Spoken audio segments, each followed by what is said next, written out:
Si vous suivez la voile de compétition, le nom de Paprec, premier acteur du recyclage en France, vous est forcément familier. Sponsor depuis 2 décennies de marins engagés dans les plus grandes courses, Paprec est désormais aussi partenaire principal de la Solitaire du Figaro et de la Transat en double Concarneau-Saint-Barthélemy, rebaptisée Transat Paprec, une transat qui va se courir en double mixte. L'entreprise n'investit pas dans la voile par hasard, c'est le fruit d'une tradition familiale. Jean-Luc Petit-Huguenin, le fondateur, découvre la voile sur un First 235. Sébastien, son fils aîné, directeur général du groupe, le convertit à la course, fêtant même ses 40 ans en participant à la Solitaire du Figaro en 2018. Mais si Paprec s'affiche aujourd'hui dans la voile de compétition, ce n'est pas qu'à cause de la passion des patrons, c'est aussi parce que les valeurs de la course font écho à celles du groupe, la ténacité, l'humilité, l'adaptabilité. Des qualités indispensables à terre comme en mer.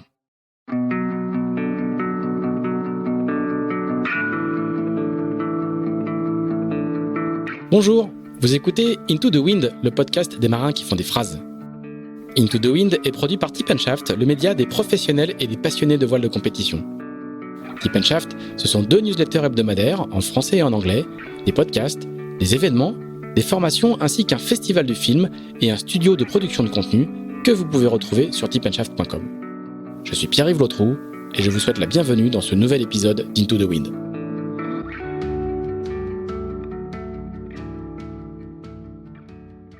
Bonjour Gilles Damaé. Bonjour Pierre-Yves. Merci de nous recevoir, plutôt merci d'être venu dans nos petits locaux de Tip & Shaft à Lorient, la base. Et on te prend, j'allais dire au saut du lit, non pas au saut du lit, au saut du bateau. Parce que tu es littéralement rentré de convoyage de Méditerranée hier soir, sur le classe 40 à Maris. Et donc on t'attrape, mais vraiment, on a 2 jours avant que tu repartes en vacances. Donc merci beaucoup d'avoir nous avoir fait une petite place dans l'agenda. Avec toi, on va revenir sur le fil d'une carrière très riche, très longue et qui commence très jeune avec des titres très jeunes. J'ai vu ça quand j'ai fait ma petite fiche hier soir. Mais je voudrais que tu nous racontes un petit peu ce que tu es allé faire en Méditerranée, parce que autant on a l'habitude que les ultimes fassent des grands allers-retours en 3 jours, 3-4 jours, Méditerranée, Bretagne, ça va vite et tout, etc. Autant en classe 40, il y a un peu plus de route. Ouais. Tu rentres d'une tournée méditerranéenne assez victorieuse, parce que vous avez gagné la Med Max avec Achille Debout, c'est ça ? C'est ça, exactement. Ouais. On était donc, ça a été une bonne saison de nav d'abord. Des convoyages, on en a fait pas mal cette année. Mais là, pour le retour, donc retour du Maroc, où il y avait l'arrivée de la Med Max qui est au départ de Port-Camargue. Et voilà, une première pour les classes 40, une épreuve mélangée entre les classes 40 et les Ocean 50. Et voilà, donc au retour de convoyage, de 6 jours de convoyage pour ramener le bateau de Saïdia au Maroc 6 jours, en direct. Ouais, ça a été bien, on a eu des très belles conditions. Un golfe de Gascogne calme, 10 nœuds de vent maximum. À peu près tout droit, un rêve.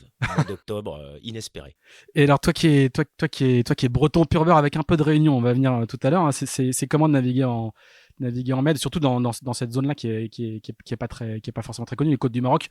C'est pas une côte que t'as beaucoup fréquentée, quoi. Non, effectivement, c'était un peu une nouveauté, mais déjà c'était très sympa parce que c'est fin de saison, mi-octobre, début octobre, de finir la saison là-bas, ça a prolongé. Pour tout dire, on a enfilé le ciré pour la seule fois la dernière nuit de la course. Ah oui. Donc vraiment, on a fait toute la course sans ciré quasiment. Les plaisirs de la Méditerranée. Les plaisirs de la Méditerranée au mois d'octobre. Mer que je connais très peu, tu vois, mais là en fait c'était vraiment plaisant.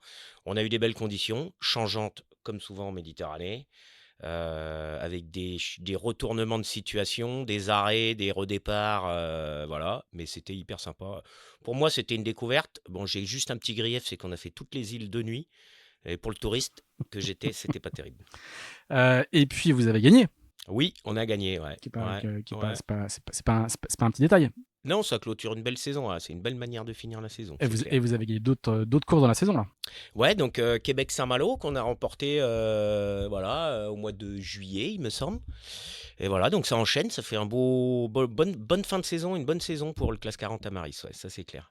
Est-ce que tu peux nous parler un petit peu on va en parler un petit peu aussi à la fin, mais est-ce que tu pourrais nous parler un petit peu de l'attelage que tu formes avec Achille Debout, qui lui est méditerranéen d'origine, passé par le 4-7. Ouais. Qui est plus jeune que toi, t'es pas son mentor, mais t'as beaucoup plus d'expérience que lui. Vous avez quelle relation ? Parce que c'est un beau duo, et puis ça fait un petit bout de temps que ça tourne là. Bah ouais, et que ça tombe bien. C'est la 3e saison, donc on entame notre 3e saison, donc ça va être hyper sympa, ça se passe bien, je pense qu'on est assez complémentaires, et puis surtout on a un peu le même cursus finalement, il est passé par la voile légère comme moi.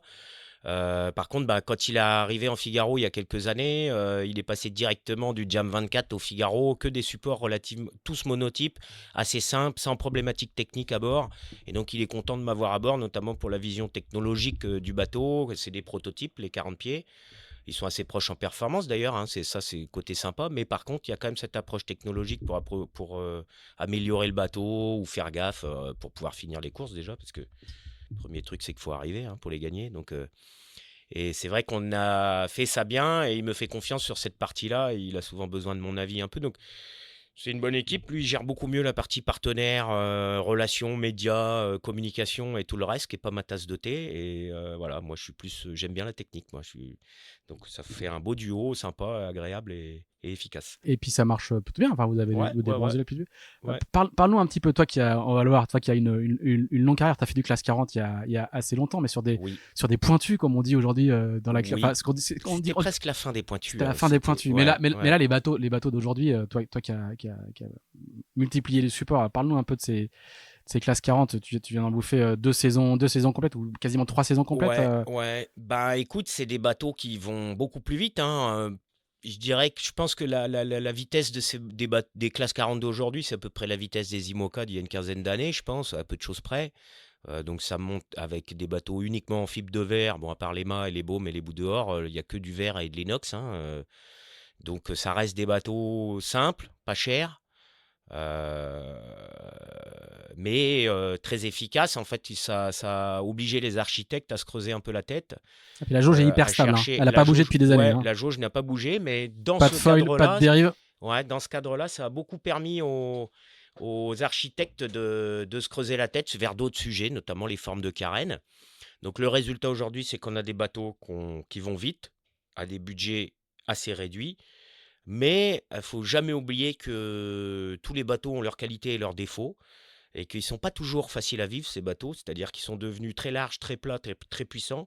Mais un bateau plat qui tape face à la mer, là on l'a vu en Méditerranée, ben, ça tape fort. On a quand même l'impression de perdre quelques millimètres à chaque vague sur les vertèbres, quoi. Donc c'est vrai que c'est des bateaux assez durs, physiques. Mais beaucoup plus qu'avant, quoi. Hein. Parce qu'ils vont plus vite. En plus. Exactement, exactement. Mais je dirais que c'est le chemin que prennent tous les bateaux de course d'aujourd'hui. Et donc la limite, elle vient un peu de là. C'est quelque part, c'est les bonhommes, et voilà. Mais c'est une classe hyper agréable. Ça régate fort, hein. Ça régate fort. Il n'y a jamais beaucoup d'écart. C'est vraiment une classe qui est très plaisante, ouais. Et puis toi qui a longtemps été figariste, qui Oui. a dû le rester encore un petit peu Oui. sur les Oui. bords, Oui. il y a un paquet d'anciens figaristes. On a l'impression que justement Oui.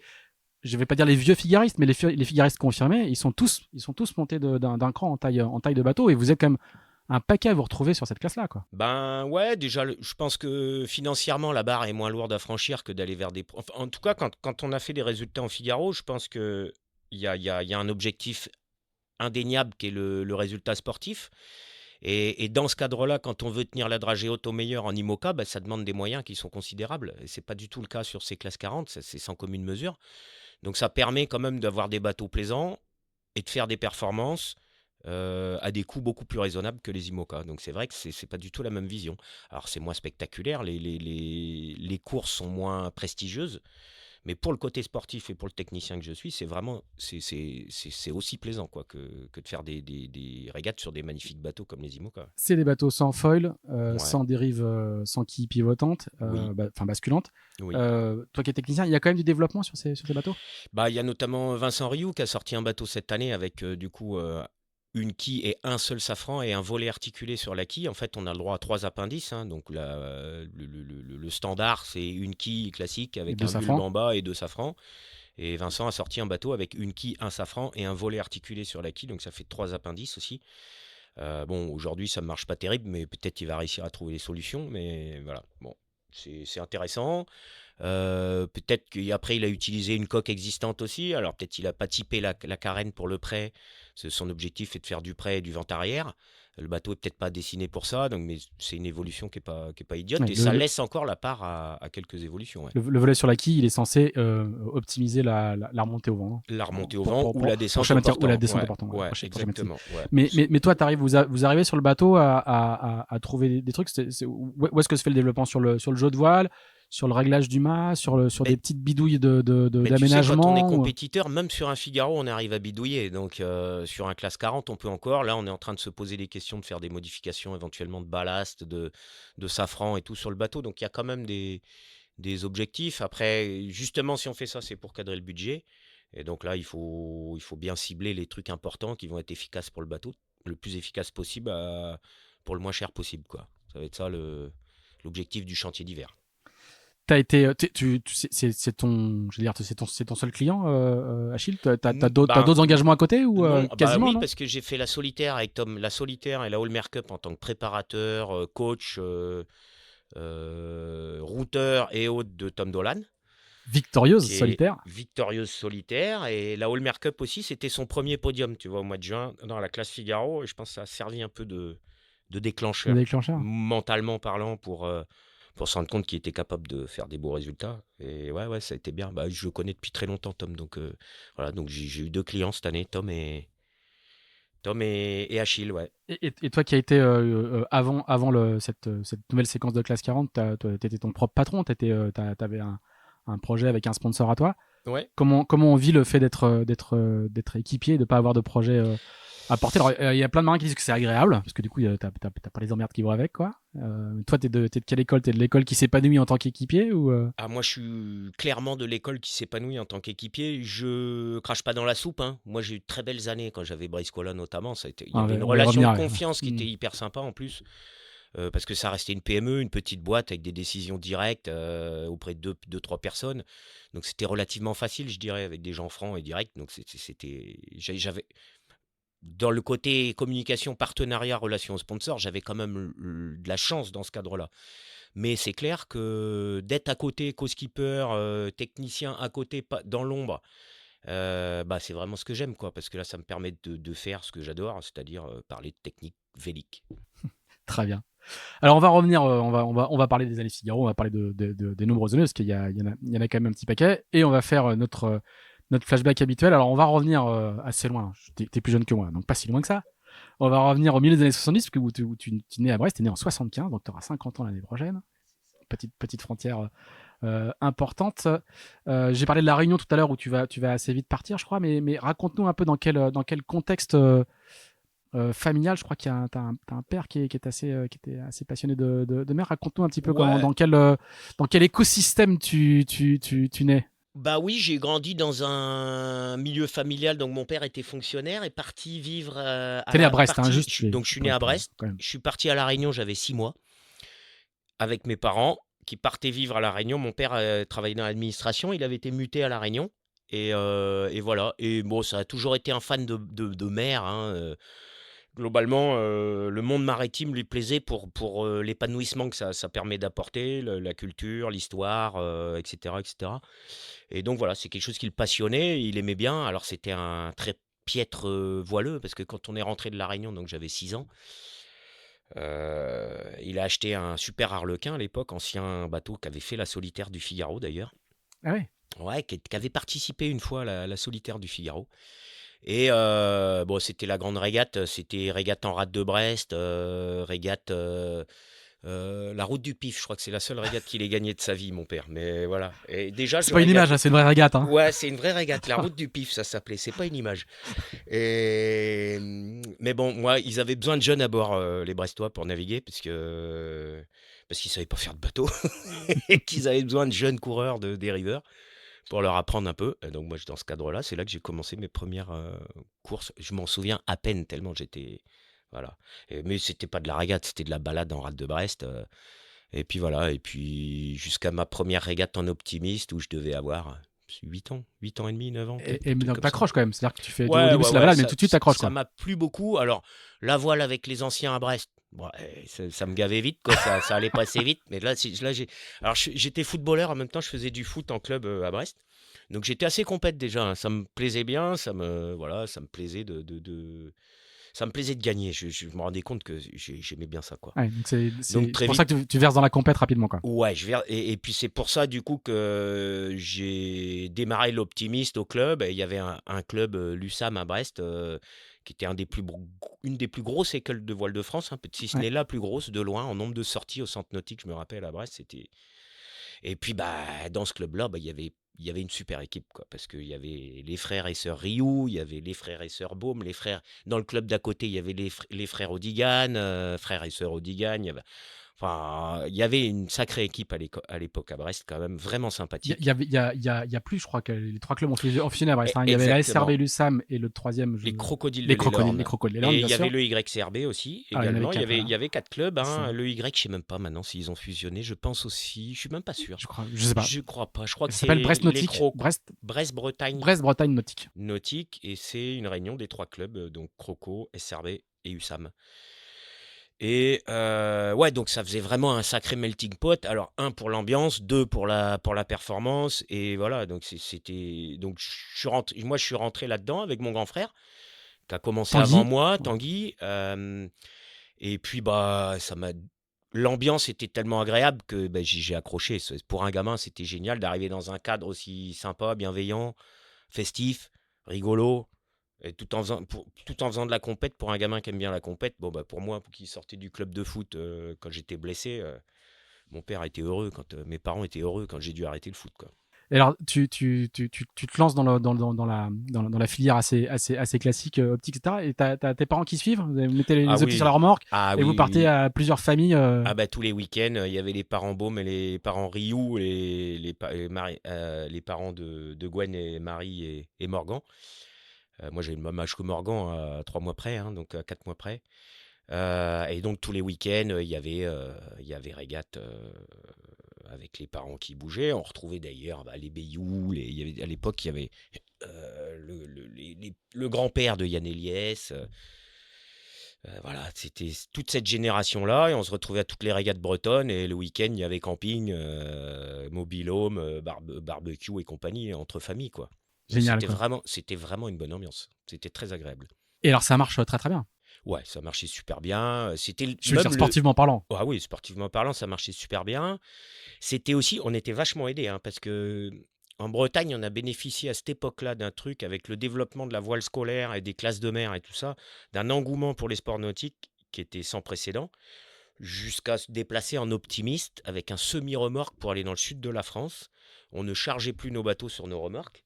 Il y avait un semi-remorque d'un supermarché géant à l'époque qui arrivait. C'est pas Rallye Rallye Super, Rallye. qui est un peu l'ancêtre qui allait devenir géant, ouais, géants.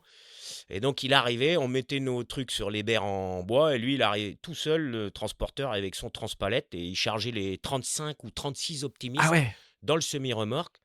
Ambiance Formule 1, quoi. Ambiance on arrivait en camion Formule 1. Méditerranée, et ils nous voyaient débarquer avec notre semi-remorque qui débarquait les bateaux, le Zodiac, le machin, les trucs. C'était la première écurie, en gros. C'était l'équipe du Finistère d'optimistes. C'était 36 coureurs, quoi. 36 coureurs. C'était gigantesque à l'époque. Et donc, toi, tu vas être champion de France d'optimiste. Oui, en 88. Je crois que c'est le deuxième champion de France d'optimiste qu'on reçoit dans Into the Wind. Ah, c'est possible, ouais. Donc, tu as à 13 ans. Genre, je sais plus, il y a eu je vais beaucoup. retrouver En y pensant. Ouais, 88.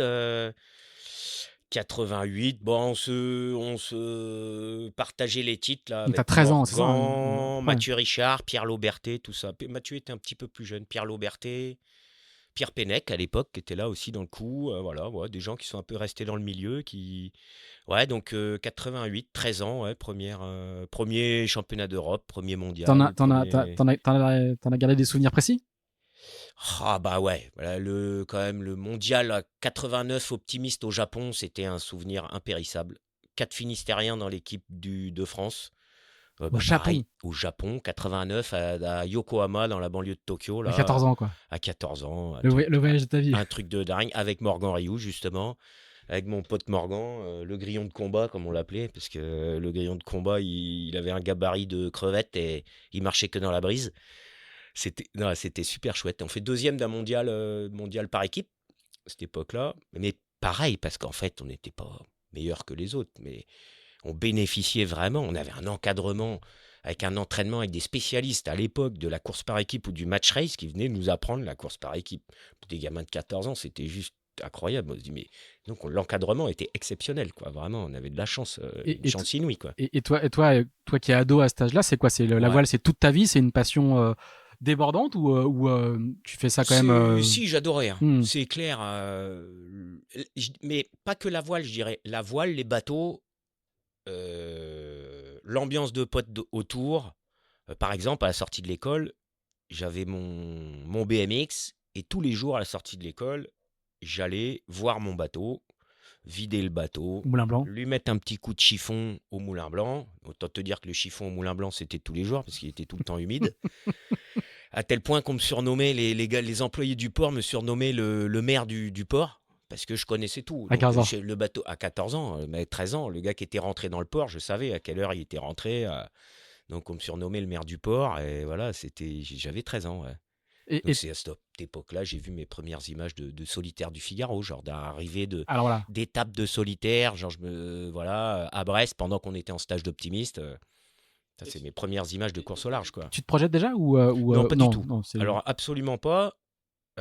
Par contre, c'est vrai que ça m'avait marqué, quoi. Je me projetais pas, mais ça me marquait, ça me questionnait. J'ai dit, c'est quand même l'état des gars là, ça fait un peu peur. Ça fait un peu peur. Ouais. Ouais, c'était l'époque des Figaro où les étapes étaient longues, où c'était. C'était l'époque des Halftoner encore, je pense, ouais. Ouais. Ah oui, c'est avant la monotypie, ouais. Je sais pas de quand date le Figaro 1, mais 90, 91, un truc comme ça. Ouais, donc c'était avant. De mémoire. Ouais, et ouais, donc. Et tu te projettes aussi dans la filière. Tu te dis bon, maintenant je fais ça, après je ferai du 4-20, après je ferai du 4-7, après c'est les jeux. Non, pas du tout, non. Non, franchement, c'est un plaisir d'enfant. Ouais, j'ai jamais pris ça à l'avance en fait. Hein. Vraiment, dans l'instant. Moi, j'ai toujours globalement vécu dans l'instant présent. Je crois que j'ai un cerveau qui est formaté pour réfléchir à une tâche, à essayer de la faire bien et à une semaine. Et voilà. Et le reste, c'est pas mon truc. J'arrive pas. Et d'ailleurs, tu me questionnais tout à l'heure sur le fait d'être technicien et de plus être exposé. Et je pense que le fait de bien faire ça, c'est aussi à cause de ça. C'est vraiment un trait de caractère, une façon d'être. Et déjà à l'époque, j'étais comme ça, gamin. Hein. Je mets bien dans l'instant présent, bichonner mon bateau. Ce soir, dans une semaine, dans 2 jours, j'ai entraînement. Je vais retrouver les potes. Mais le reste, c'était pas. Je planifiais pas dans 6 mois, non, ça c'est sûr. Et alors du coup, après ces années d'opti assez fructueuses, tu vas faire du 4-20 avec ton frère? Alors non, justement, non, j'ai jamais navigué, très peu avec mon frère. C'est une question que j'allais te poser parce que souvent les fratries font beaucoup de 4-20 ensemble. Bacchini. Ah oui, d'accord. J'ai commencé avec Thomas Bacchini ma première année et puis ensuite je suis reparti à La Réunion. Non, j'ai commencé avec Vincent Cuzon.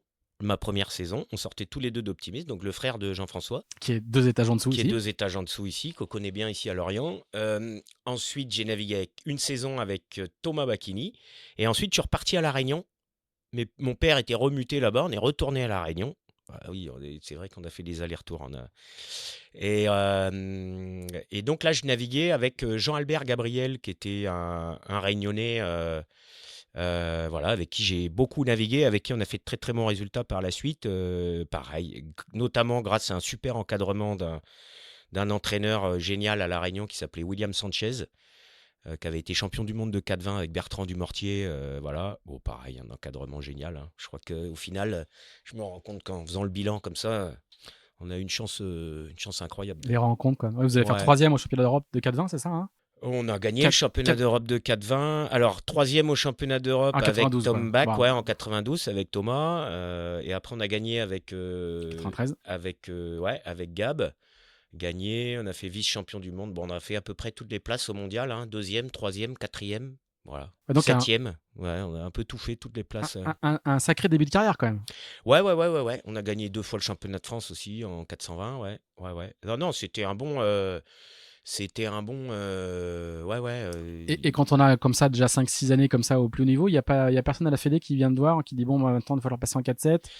Voilà ce qu'on a prévu pour toi et tout. T'es pas détecté ou alors la Réunion c'est trop loin? Si, figure-toi que j'ai été détecté, mais pour être entraîneur. Parce que j'ai fait un entretien d'embauche à l'époque pour être entraîneur au pôle France de Brest, mais ils voulaient me mettre entraîneur. Et je crois que j'étais très mauvais en entretien d'embauche. C'est Nicolas Lebert qui a eu le poste, mais bon, tant mieux, merci Nico. Mais donc du coup, normalement avec des résultats comme ça, tu rentres dans l'entonnoir pour ensuite faire la filière olympique, quoi, non? On a envie de faire du 4-7, mais j'étais à La Réunion du coup à l'époque et on est venu faire un championnat de France de 4-7 qui par hasard était à Brest cette année-là. Voilà, le lien est vite fait. On nous a prêté un bateau, on a débarqué avec Gab. On est venu, Gabriel Jean Albert, donc, et on est venu faire notre championnat à Brest. Il s'est très bien passé d'ailleurs pour une première. Mais voilà, c'était trop. Je pense qu'on n'était pas. Il n'y avait pas un contexte à l'époque on était un peu jeune encore, on était en pleine étude et on voulait pas lâcher notre île pour revenir en France, quoi. C'était trop. Donc après nos cursus avec Gab, bah, on a fait quelques années de 4-20 comme ça. J'ai fini blessé moi en 2016 du dos. J'ai abandonné un championnat du monde en Belgique. En 96. 96, ouais, pour des problèmes de dos. Et donc, bah, du coup, on s'est arrêté. Et puis là, bah, ça a été impossible d'embrayer sur le 4-7 et tout ça. J'ai pas cherché. C'est là que cette transition, en fait, s'est faite vers les bateaux avec vers les quillards et L'habitable. vers l'habitable, ouais. Et Ouais, exactement. t'as pas de regret de pas avoir poursuivi dans la filière olympique, parce que tu vois, quand on voit ce parcours-là, on se dit que t'étais programmé pour ça presque. Écoute, non. Non, franchement, j'étais content d'aller voir un peu plus loin que la bouée au vent et la bouée sous le vent. Ça, c'est sûr, ça me plaisait de changer un peu. Ça me plaisait aussi la régate, hein. Je voyais ça avec, comment dire, mais sans stress. J'ai jamais été un stressé de la régate, moi, ou de l'enjeu. Ouais, c'est que du plaisir, quoi. Ou de l'enjeu. Ouais, pour moi, c'est plus c'est un jeu d'échecs, quoi, hein. C'est un jeu d'échecs, un jeu d'attaque-défense, chacun avance ses pions. Pour moi, c'est de la stratégie pure, et j'adore ça. Mais donc, j'ai jamais eu envie d'en faire trop non plus, parce qu'à un moment, comment dire, l'enjeu ou la pression fédérale ou haute de résultats dépasse un peu la passion, Le plaisir, quoi. et donc et quelque part, quand ça arrivait, j'étais plus aussi performant. Donc j'étais content aussi d'aller voir ailleurs, d'aller apprendre un nouveau truc. Tu débarques dans un nouveau milieu de quillard, tu es plus sous pression, tu n'as plus d'enjeu de résultat, personne ne te connaît, enfin plus ou moins, ça reste un petit milieu. Donc, mais voilà, et ça a permis de découvrir d'autres trucs, de le faire avec plaisir, avec passion, avec envie. Et voilà, ça a été un peu un trait de ma carrière. Ouais. Et dans ces années-là, le large t'attire? Aller passer une nuit en mer Oui, alors une nuit, oui, parce que très vite, je vais finir à faire des tours de France à la voile, grâce à des bons copains. Mais bon, c'est pas encore. On a fait d'abord beaucoup de classe 8. Mhm. Pareil, avec des clubs bretons qui ont investi dans des bateaux à l'époque pour qu'on puisse aller un peu plus loin que le dériveur, parce que ça commençait tout juste, hein. Pour les plus jeunes qui nous écoutent, c'est le grand support habitable de l'époque. Le First Class 8, le First Class 8, pareil, la première lignée des monotypes Beneteau qui servait dans la filière fédérale après le dériveur, en fait, hein. Et puis, il y a eu le Class 8, après plus tard, il y a eu le Figaro 1. Globalement, c'était un peu la même veine, hein, des petits monotypes, et aujourd'hui, pas trop chers. Aujourd'hui, c'est le J80, quoi. Voilà, ouais, exactement. Faut bien l'expliquer. Exactement. Et parce que nous, dans le Finistère, en fait, il n'y avait pas beaucoup de moyens. La plupart des familles, finalement, avec qui on naviguait, c'était beaucoup des milieux ouvriers qui avaient peu de bateaux, hein. Mon père était presque un privilégié dans la bande d'avoir un bateau de plaisance dans un port, hein. Et les seuls qui faisaient un peu d'habitable en Bretagne, c'est plutôt en baie de Morlaix. Il y avait les Bayous, les Troussel, qui naviguaient tous avec Jérémy, hein, et Alain, donc le père de Jérémy, qui avait un peu lancé la dynamique là-haut. Mais nous, en Finistère, justement, on est resté un peu plus dans le dériveur un peu plus longtemps parce qu'on n'avait pas d'autres supports pour embrayer, jusqu'à ce que des clubs s'y mettent un peu et achètent des classes 8 et nous permettent de naviguer ensemble. À Dornenay, moi j'ai connu cette époque-là aussi. À Dornenay, il y avait pas mal. Voilà, il y a eu Douarnenez. Il y avait 3 ou 4 classes 8. Hein. Ouais, il y a eu beaucoup là, avec Philippe Quéret à l'époque, qui était au Winch Club, là. Philippe, il y a eu des stages à Brest en même temps. En février, je me souviens. Nous, on débarquait de Brest. D'ailleurs, c'était pas très sérieux. En convoyage. On va peu le dire, en convoyage sur des classes 8 sans feu. On débarquait à Douarn pour le week-end le vendredi soir, et voilà, et en plein hiver. Hein. Ouais. Plein hiver, on débarquait, je sais pas, on devait partir à 17h le vendredi de Brest, on arrivait en pleine nuit. J'avais fait un Sainte-Marine Douarnenez en passant le Raz en février. Ouais. C'était pas malin non plus. Non, c'était pas malin. Pas du tout. Non, mais on l'a fait plusieurs fois, je me souviens, avec des petits soucis avec les pêcheurs à Pinmar. Exactement. On n'a jamais eu de collision, on n'a jamais coulé, mais c'était pas très malin. C'est des bateaux qui étaient quand même pas très étanches, enfin, c'était pas bien fermé. Et pas tout. Du tout, même. Ouais. Avec les capots qui s'ouvraient à l'envers, donc quand on enfournait, ça enfournait bien. Mais ouais, donc ça a été le début de la transition, hyper sympa. Et puis à l'époque, moi j'avais pas mal de copains aussi du côté de Nantes, là, les Pierre Lauberté, Mathieu Richard, Mathieu Renaud et compagnie. Voilà, qui vont faire les grandes heures du Tour de France à la voile. Derrière, c'est Du toute Tour de l'équipe France, de la PCC. des mondiaux de match race exactement. et tout ça, et contre qui on régatait au championnat de France, qui était les championnats de France Espoir, hein, moins de 25 ans, on avait moins de 25 ans, et contre qui on régatait sur ces régates-là. Donc là, il y avait pareil, ça étendait un peu notre réseau de copains voileux, et ça régatait super bien, mais dans un très bon esprit, quoi. Et alors, à l'époque, le milieu ou le secteur, ce qui va devenir un secteur, encore un milieu et pas tout à fait un secteur, n'est pas encore aussi organisé et structuré qu'aujourd'hui. Mais tu as des envies que ça devienne ton métier ou tu te poses pas toujours pas ce genre de questions? Parce que alors je toi, crois qu'en tu fait, deviens champion de France Espoir en 2000.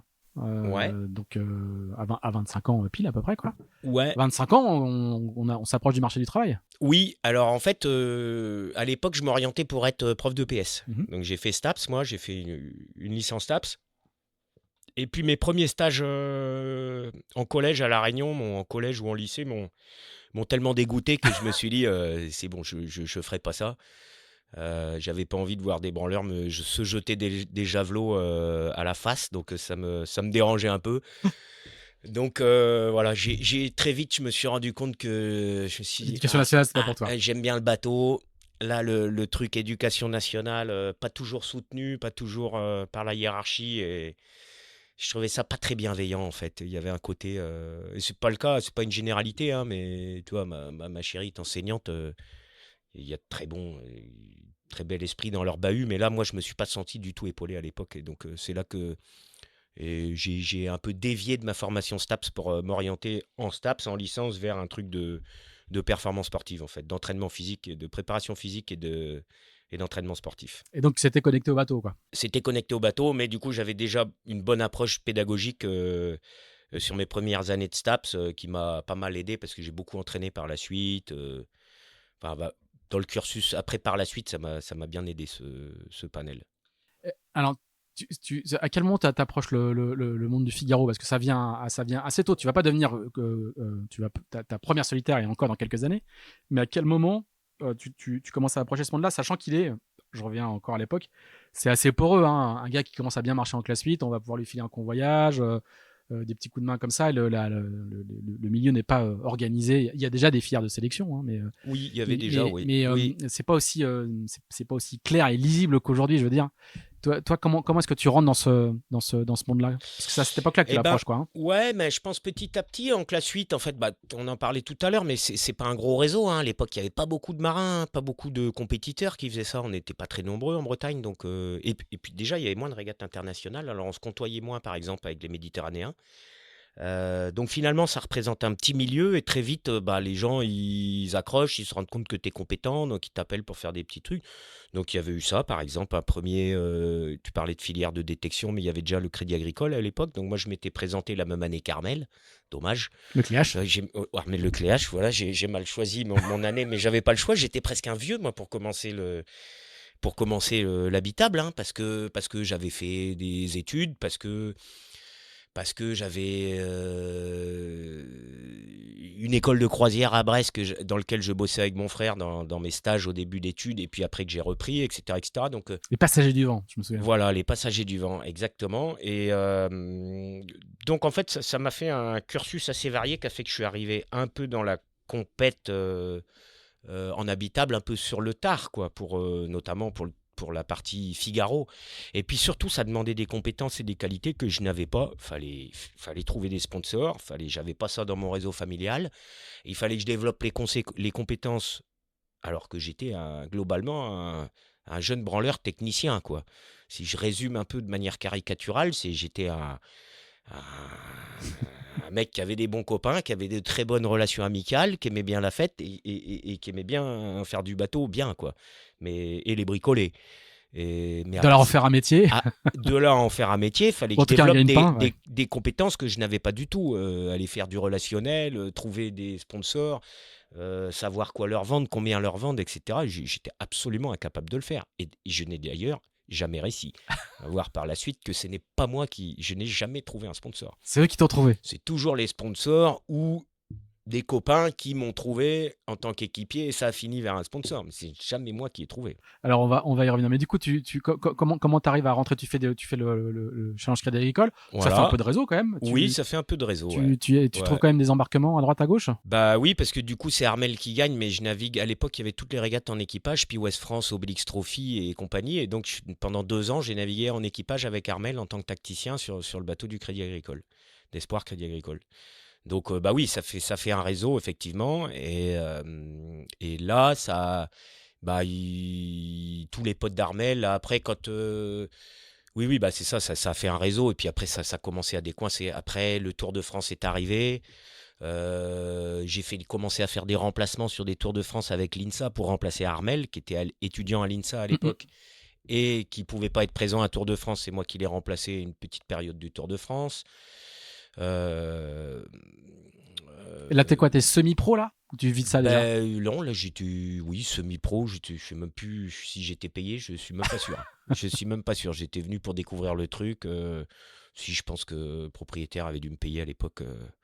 Je sais même pas dans quel cadre. Bah, d'ailleurs, le professionnel, c'est une bonne question, mais t'en interroges beaucoup. Mais le cadre n'existe pas légal, donc c'est quand même un truc. C'est les entreprises quoi. Donc il y a 25 ans, ça n'existait pas, c'est sûr. Mais voilà, donc premier Tour de France sur l'INSA comme skipper, après sur des skippers étudiants de Brest Grandes Écoles et tout ça. Donc voilà, ça a été les premières jusqu'à ce qu'un jour Nico Troussel ou Jimmy m'appelle. Jimmy Parrain. Jimmy Parrain, ouais. Et Nico m'appelle pour Jimmy ou le contraire. Et Nico vient faire une pige à bord. Et puis voilà, ça a démarré sur quelques années avec Région Île-de-France à l'époque à bord, avec Jimmy, Jimmy Parrain, Nico Troussel et compagnie. Il y a un très bel équipage. Juste Ouais. avant, il y a pas, tu fais pas quelques années à Port-la-Forêt comme entraîneur quand même? Si, Ça, c'est fin 2002. Bah, quand je finis mes études, mon premier boulot, alors j'ai monté des Diam 24, des Diam 18, pardon, à l'époque, le Diam 24 Parce que n'existait l'usine, pas, entre guillemets, l'usine Diam était à Port-la-Forêt. Port-la-Forêt. Ouais, c'est ça. En fait, j'entraînais les. Alors, c'est même un raccourci parce que j'entraînais en même temps, tout le temps, les week-ends, les optimistes de Finistère, Cornouailles Sud. Donc, toute la partie Cornouailles, Fouesnant, Bénodet, Concarneau et tout ça. Et le président de l'association Finistère, Cornouailles Sud était Vianney Ancelin, le patron de Diam et d'Outils Océan à l'époque. Et donc, c'est lui qui m'a mis le pied à l'étrier. Donc, mon premier boulot en sortant de fac, quand je me suis dit le PS, c'est pas pour moi, je vais aller faire du bateau, je me suis retrouvé à monter des Diam 18 dans le hangar chez ADH à Port-Laf. Et puis, ça a embrayé. Après, j'ai fait 6-8 mois comme ça. Et puis là, j'ai travaillé du coup 2 ans comme entraîneur au pôle Finistère course au large. Ça, c'est chic quand même, parce que t'as pas fait. Enfin, comment est-ce qu'on fait pour être entraîneur sans avoir fait la solitaire, sans être un. Aujourd'hui, les entraîneurs, que ce soit Jeanne Grégoire ou Erwan Tarly, ils sont bardés de médailles, quoi. Donc, Oui. comment ça se passe? Mais à l'époque, c'était pas le cas. C'était plutôt des pédagogues de l'éducation nationale, de jeunesse et sport et tout ça. Et franchement, c'est Et pas Christian Lepape, le premier patron du pôle, est un prof. Hein. Exactement, Christian, Loïc Ponceau. Voilà, c'était pas des gens qui avaient fait 15 fois la solitaire. Et pour autant, ils ont monté un beau centre. Donc, c'est un tout. Il y a une vision un peu générale. Il y a de la péda, il y a. Donc voilà, moi je suis arrivé là quelque part parce que comme j'avais fait beaucoup de résultats avec Armel en équipage, avec le classe 8, avec le dériveur. Oui, tu avais une légitimité sportive. J'avais une légitimité sportive, j'avais un cursus pédagogique avec l'entraînement des optimistes, avec les stages dans l'école de voile de mon frère, les passagers du vent, j'ai beaucoup entraîné moi des optimistes à l'époque. Donc voilà, j'ai fait 2 ans à Port-la-Forêt. Et toi, tu avais envie de faire du Figaro en solitaire, donc t'entraînais les gens dont t'aurais bien aimé être à la place, non? Je ne sais pas si à la place, si j'avais envie de faire ça en fait. D'accord. J'ai même pas le souvenir de me dire c'est vraiment ça que j'ai envie de faire. Je ne sais pas si je me suis retrouvé là-dedans. Et ça me plaisait, parce que de toute façon, ça reste un bateau en solo, en équipage dans la rade de Brest ou dans la rade de Marseille, ou au milieu de l'Atlantique, ça reste un bateau, et ça me plaisait. D'aller voir un peu plus loin que la rade aussi. Mais je ne suis pas sûr que je me suis dit à un moment aussi, c'est ça qu'il faut que je fasse, quoi. Je prenais les choses un peu au jour le jour, comme je disais tout à l'heure. Et donc, ça, j'aimais bien, ça respectait ce que j'aimais envie de faire, ce que j'aimais faire. À l'époque, au pôle, quand j'entraînais, il y avait une super équipe de bisous, parce qu'en même temps, il y avait Gwen Rioux qui avait gagné le Challenge Espoir Crédit Agricole, que je connaissais, donc on se connaissait depuis qu'on avait 6 ans. Il y avait Jeanne Grégoire et Arnaud Boissière et d'autres bisous, et donc, Qui avait ton âge, quoi. qui avaient mon âge, qui étaient des bons amis. Et ma mission, c'était de les amener à faire un podium bisous sur la solitaire. Et ça marchait super bien parce qu'il y avait une relation de confiance. En fait, finalement, peu importe. Bricoler les bateaux, entraîner des mecs que j'aime bien, fabriquer des voiles, fabriquer des bateaux ou faire des régates, pour moi, c'est la même chose. Il y a une notion de plaisir technique et de plaisir de relations humaines. Et quand les deux sont réunis, j'essaye de faire du bon taf dans ce cadre-là et ça me plaît. Et ce qui me plaît aussi, c'est de ne pas le faire le même boulot toute ma vie. Et ça, j'ai toujours un peu changé. Un peu d'entraînement, un peu de technique, un peu de régate, un peu de course au large, un peu de... Voilà. Et je trouve que c'est quelque part, ça enrichit vachement de faire ça. Alors, je comprends qu'il y en a, ils aient besoin de sécurité. Moi, ça me va pas. Moi, j'ai besoin de changer pour me sentir motivé et vivant, quoi, quelque part. Et la solitaire était un objectif en fond d'écran, je dirais, ou Pas encore. Pas encore. Peut-être un peu plus tard. Et ça m'est vite tombé sur le callback un jour où, ouais, ça va être très vite, 2006, je crois, ma première solitaire. Oui, c'est ça. Là, Mais donc, du coup, avant, il y a les années avec Jimmy. Donc, ça, c'est plutôt les Donc, années il y a eu- en 30, beaucoup de Tour de Exactement. France. Donc 2002-2003, je fais entraîneur au pôle Finistère course au large. Après plusieurs, mais il y avait, je continuais à naviguer. C'est là que je faisais les tours étudiants et tout ça. Je faisais quand même. Et d'ailleurs, Christian me laissait continuer à régater parce qu'il avait compris l'intérêt d'avoir un entraîneur qui avait de la maîtrise technique pour avancer, voir l'évolution du milieu, de la voile et tout ça. Il avait vraiment compris cet intérêt-là. Et donc, ça m'a permis de continuer à régater. Mais ça m'a permis aussi de me faire un réseau et d'arrêter d'entraîner un moment et de quitter le pôle. Et donc, de naviguer plus avec Jimmy, donc sur des bateaux professionnels, avec Jimmy, Nico Troussel, Nico Lunven même à une époque. Qui était tout jeune, ouais. Qui était tout jeune. Voilà, pas mal de trucs qui d'avant comme à ça. l'époque. Voilà, exactement. Et Jimmy était sponsorisé par la région Île-de-France. Oui. C'était un assez gros budget pour ce type de course. Oui. Et donc, effectivement, il avait un équipage un peu de All-Stars, quoi. Oui. Moi, je suis arrivé l'année après des All-Stars, mais sur le tour, il y avait Bidégory, Jérémy Bayou, Nico Troussel, Erwan Tabarly, Isabelle Autissier, Jimmy Pain. Enfin, c'était vraiment l'équipage des Rockstars. Pour moi, quand je suis arrivé l'année d'après, à la demande de Nico, j'ai dit, mais je vais pas remplacer qui je remplace. Moi, c'est pas possible. Ça me paraissait complètement déraisonnable. Mais bon, eux, ils y croyaient. Et alors, du coup, finalement, ta première course Figaro, qui n'est pas en équipage, quoi, c'est en 2005, c'est le Tour de Bretagne. Voilà, avec Thierry Chabani. Et alors, comment tu te fais recruter Il m'a montré une photo l'autre jour, je vais peut-être te la montrer, qu'on rigole un peu, mais personne ne verra rien. Écoute, alors, pareil, encore une histoire de copain. Corentin Douguet était parti faire la Mini Transat cette année-là. Qu'il allait gagner. Qu'il allait gagner, mais il a eu quelques petits soucis, je crois. Non, ça c'est en 2001. 2001, bon, je les mélange. Ouais. Et non, 2005, il va la gagner. 2005, il la gagne. Ok, bon, il était parti faire la Mini, et donc il naviguait beaucoup avec Thierry Chabani à l'époque en double tout le temps. Ouais, ça faisait des années, c'était des super copains. Et donc Thierry s'est retrouvé comme un con sans équipier pour le Tour de Bretagne, qui était en pleine Mini Transat. Et donc, sur la proposition de Corentin, il m'a appelé et on ne se connaissait pas à l'époque du tout avec Thierry, je crois. Ou très, très peu, quoi. Donc, c'était quelque part presque ma première régate de Figaro. J'avais fait, je crois, une régate avec Fabrice Forast en rade de Brest il y a quelques années avant, mais bon, on était très discrets. Et voilà. Et avec Thierry, ça a été un tour de Bretagne dans des conditions de pétole foireuses. Le truc que je préfère, quoi. Le truc, il y a un peu, je pourrais être suisse, moi, peut-être, comme des spécialistes des lacs, et donc on gagne le Tour de Bretagne, mais à la surprise générale, complètement. Là, c'est l'arrivée sur scène, quoi. Ah ouais. Là, c'était vraiment le truc. Voilà. Donc 2005, là, ça a été le gros déclencheur. Ça reste une course importante aujourd'hui, mais à l'époque, c'est une très très grande classique du circuit Figaro. Oui. Il y a plein de stars qui reviennent parce qu'il y avait en double. Voilà. Bertrand Passé qui venait naviguer avec Gilda Morvan pour faire un spécialiste de la régate. Parce que c'est pas le même format que la solitaire. Donc c'était des courses courtes, côtières, une nave de nuit. Donc il fallait quand même que le régatier il sache naviguer une nuit. Bertrand qui avait fait les Tours de France et tout ça. Donc il y avait plein de stars qui arrivaient comme ça. Hein, j'en avais pas d'autres comme ça en tête, mais ouais, ça faisait des sacrés duos. Ouais. Donc décrocher ça, c'était un beau coup bah d'éclat, ouais. quoi. Ah bah oui, c'était un sacré coup d'éclat. Et c'est vrai que bon, après, c'était un Tour de Bretagne où il fallait des qualités fallait du flair, quoi. Alors là, fallait du flair. Hein. Là, c'est sûr qu'il fallait de la chance. Fred Dutil utiliserait un autre mot, mais bon, c'est voilà. Fallait un peu de chance et beaucoup de flair. Voilà. Et dans une interview que tu as donnée après cette course-là, longtemps après, mais il y a assez longtemps, Ouais. tu dis que c'est la victoire qui déclenche tout. Ah bah oui, je pense que c'est clair qu'il y avait une... Bah oui, parce qu'en fait, c'est avant, des gens m'appelaient pour faire du bateau parce qu'ils savaient que j'étais compétent.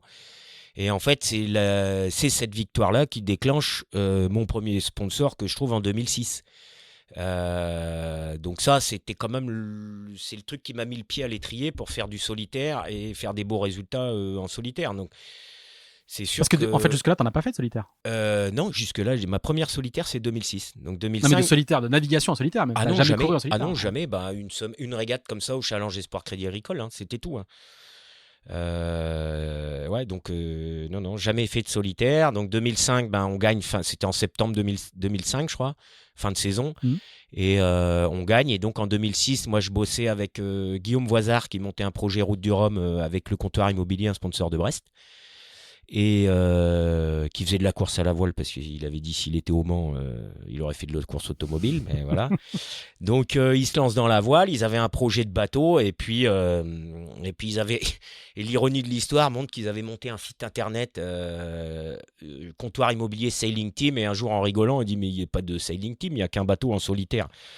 Et Guillaume Voisard se démonte pas, il dit au sponsor il tient qu'à toi qu'il y ait un deuxième bateau. Gilda il est là, tu mets un Figaro, il ira faire la solitaire. Et je me suis retrouvé, c'est comme ça que tu as eu. Par pur hasard, un soir à l'apéro dans un bistrot de Brest, le lendemain, j'avais un Figaro entre les mains. On cherchait des sponsors, ça a été de refus sur refus. Et puis le sponsor, le comptoir immobilier, un jour a dit c'est pas grave, vous voulez pas, on va vous mettre une branlée à la solitaire. Et il est allé lui-même. Et puis voilà, il a tout financé. En même temps, je préparais Guillaume Voisard, le bateau, la météo pour Guillaume pour la Route du Rhum. Et puis voilà. Et puis première solitaire en 2006. Comme ça, paf, c'est parti. Et alors, quel souvenir t'en gardes ? Génial. Un souvenir incroyable. Ça a tout de suite marché. Hein. Ça a tout de suite bien marché. Je me souviens de ma première étape qui était un truc de ma boule. On partait de Cherbourg, on allait virer Wolfrock, je pense. Il me semble. Ou Eddystone. Et après, tout droit vers Santander. Ah oui. Sous spi. Au large serré, pleine balle. Là, je suis arrivé à Santander et là, je voyais le ciel avec de la barbe à papa, des nuages en forme de barbe à papa, avec des trucs écrits dans les traînées des avions avec des nuages roses en barbe à papa. Là, j'ai dit, ouais, c'est bizarre, la solitaire. C'est un truc. Et puis, c'était un bord de glisse. Donc, venant du dériveur, j'étais très à l'aise au large serré. J'allais comme un avion. Donc, et puis voilà, les mecs, ils m'ont vu les doubler un par un. Au large serré, j'allais comme une balle. Et puis, je finis 8e ou 9e ou 10e à Santander, alors que je n'avais jamais fait de large de ma vie. Hein. Et donc là, c'était voilà. Là, c'était parti. Je me souviens, il y a eu un article de Serge Messager dans le Figaro, le petit Mozart de la voile. Ça va trop vite. Là, c'est quoi une page dans le Figaro. Mon sponsor était content. Il a re-signé tout de suite pour l'année d'après. Et voilà, c'était reparti. Ça compte, le Figaro dans l'immobilier, ça compte. Donc, c'est ce que je disais tout à l'heure. Le côté communication, marketing, c'est toujours le sport qui m'a amené vers ça, ou les autres, ou les résultats sportifs, mais jamais le fait de faire des clics ou des visions, ou des belles vidéos, ou je ne sais quoi. C'était pas du tout mon sujet. Moi, ça m'intéressait pas d'ailleurs. Ça m'intéresse toujours pas d'ailleurs. T'as 31 ans en fait, t'as déjà bien bourlingué en fait. T'es pas aujourd'hui les gars qui arrivent pour faire leur première saison à Figaro, ils sont beaucoup plus jeunes. Hein, mais toi, toi, t'arrives relativement tard parce que t'as fait plein de choses avant quoi. J'ai fait école de croisière, j'ai fait des tours de France à la voile en pagaille avec des naves de nuit. C'est peut-être pour ça que ça marche du premier coup. Certainement, c'est sûr que on voit bien qu'aujourd'hui les gens qui arrivent sur la solitaire, quand on vient du dériveur, la marche elle est compliquée à franchir. Il y en a qui s'en sortent très bien, hein, mais on voit bien que là, par exemple, la classe mini, c'est une super école pour ça, parce que et en fait, aujourd'hui, il y a plus tellement il y avait plus tellement de tremplin entre le dériveur et puis la solitaire du Figaro, les plus gros bateaux. Donc ça, c'est pour ça, je trouve que c'est génial qu'ils aient repris le Tour de France à la voile. C'était vraiment un échelon manquant dans la formation pour un cursus de marin comme moi et comme d'autres, hein. On est hyper nombreux à être passés par là. Ouais, ça fait beaucoup de volume. C'est finalement moins médiatisé, on en parle beaucoup moins aujourd'hui, mais on n'est même pas capable de dire combien de Tours de France on a fait. Mais il faudrait qu'on compte là, dans les marins professionnels d'aujourd'hui, je pense qu'on serait assez surpris, hein. Et alors, à l'issue de cette première solitaire, tu deviens figariste, c'est-à-dire que là, tu te dis, bah, je vais faire ça un paquet de temps, je vais rentrer. Souvent, il y a beaucoup de gens qui se moquent de moi parce que je parle de figarisme, mais c'est quand même une école de la 16, de l'entraînement, du millimètre, Ouais. et qui forme des générations et des générations de très très bons marins. Mais il faut avoir envie de rentrer dans ce Oui. moule-là. D'autant qu'à l'époque, quand on rentre, c'est parti pour une dizaine, voire une quinzaine. Ça a un peu diminué aujourd'hui, mais Oui. et toi, tu rentres dans cette logique-là, ou tu gardes Oui, ce côté un peu, je vis à saison après saison, quoi. Écoute, déjà, j'étais pour la première fois de ma vie, j'étais salarié par un sponsor pour faire du bateau. C'était quand même un truc, De fou. truc de fou. Moi, j'étais là, bon, bah, je me suis dit, bah, tant pis, tant que ça dure, tant mieux, quoi. Et puis, ça a duré quand même avec ce sponsor-là 3 ans. Donc là, en 2007, ça, c'est pareil, je fais quatrième, je crois. Quatrième ou cinquième. En 2007, ouais. Et ouais, super année. Donc là, ça marchait direct. Cinquième de la solitaire. Ouais, voilà, ouais. Donc, Podium d'étape. contre les Miches-Dège, exactement, Corentin Douguet et tout ça. Donc, oui, c'était vraiment le tremplin. C'est clair que en fait, à partir de 2005, tout s'est accéléré dans ce milieu de la voile professionnelle là. Depuis ça s'est jamais arrêté en fait, hein. Depuis 2005, c'est simple, ça s'est jamais arrêté. Et voilà, c'est pour ça quelque part aussi. Le recul de ces années-là me fait pas appréhender l'avenir avec beaucoup de plans, de prévisions et tout ça, parce que je suis jamais dans le besoin depuis 2005. Il y a toujours eu, les plans se sont toujours enchaînés. Il n'y a jamais eu de problème pour trouver un embarquement et être rémunéré pour faire du bateau. Même si on n'est pas cher payé, au moins, on n'est pas non plus pauvre, on n'est pas non plus dans le besoin. Et donc voilà. Donc, c'est ce qui me permet de ne pas avoir une vision trop à long terme, d'avoir un peu une vision court-termiste, mais de me concentrer sur ce que je suis en train de faire. C'est 3 saisons, hein, donc c'est 3 belles saisons. Il y a beaucoup de place dans les 10. Il y a vraiment, ça marche bien. Tu deviens très vite un taulier de la classe, un habitué, même si tu n'as que 3 solitaires à l'issue de ce premier passage. Oui. Et alors, du coup, c'était la première fois que tu avais un sponsor. Du coup, c'est aussi la première fois que tu vas en perdre un. Oui. Et comment tu gères cette phase-là ? Eh bien, écoute, bien, parce que en fait, nos relations se sont pas mal dégradées auprès du comptoir immobilier. Donc, t'étais content que ça s'arrête ? Ouais, au final, bah, j'avais fait 3 belles saisons, j'étais content, et puis les relations étaient plus très bonnes, donc j'étais pas mécontent pour lui comme pour moi que ça s'arrête. Je crois qu'on avait besoin de mettre un stop et de passer à autre chose et de faire. Et voilà, le projet de classe 40 de Guillaume Voisard s'arrêtait. C'était même arrêté. Le patron du comptoir immobilier avait monté une boîte pour gérer une flotte de bateaux à l'époque. Il avait location de bateaux de croisière et tout ça. Donc voilà, c'était plus la même vision qu'au départ, qui était une équipe compétition avec 2 bateaux. Là, le bateau, ça lui avait plu. Il s'était diversifié là-dedans. Il avait créé une boîte. Il avait un bateau de croisière, 2 bateaux de croisière, un skipper pro pour les bateaux de croisière. Bon, c'était un autre objectif. C'était plus du tout le même machin. Donc finalement, c'était pas mal que ça s'arrête. Et puis, ça m'a mis sur le marché pour avoir d'autres opportunités finalement. Et là, tu vas faire quoi ? Eh ben, je vais enchaîner avec Banque Populaire pour remplacer Jeanne Grégoire, qui était enceinte à l'époque et qui cherchait donc avec la Banque Populaire un skipper pour les remplacer pour 6 mois, hein, un contrat de 6 mois prévu, donc une saison de Figaro, hein, parce que Figaro, en gros, c'est d'avril de mars, avec les entraînements, on va dire, de février à fin septembre, et mars-septembre, donc il y avait un contrat de un peu plus de 6 mois avec la Banque Populaire pour remplacer Jeanne qui attendait un enfant, son premier enfant, et donc voilà, donc on a fait une saison géniale, difficile, pas à la hauteur de nos espérances, à Jeanne, à Banque Populaire et à moi, mais bon, c'est comme ça. C'est ta pire solitaire, je crois. Hein. Ah bah de loin ma pire solitaire. 43e. Hein. Ouais, voilà, ouais. J'ai fait. On a pris la dernière étape avec Armel. À la solitaire, il restait une traversée de Manche. On arrivait d'Irlande, il restait une traversée de Manche sur les 4 étapes. À l'époque, il y avait la solitaire. Donc, plus grand-chose, finalement, de la solitaire. On passe 3 et 4 à l'île de Wight, je me souviens très bien.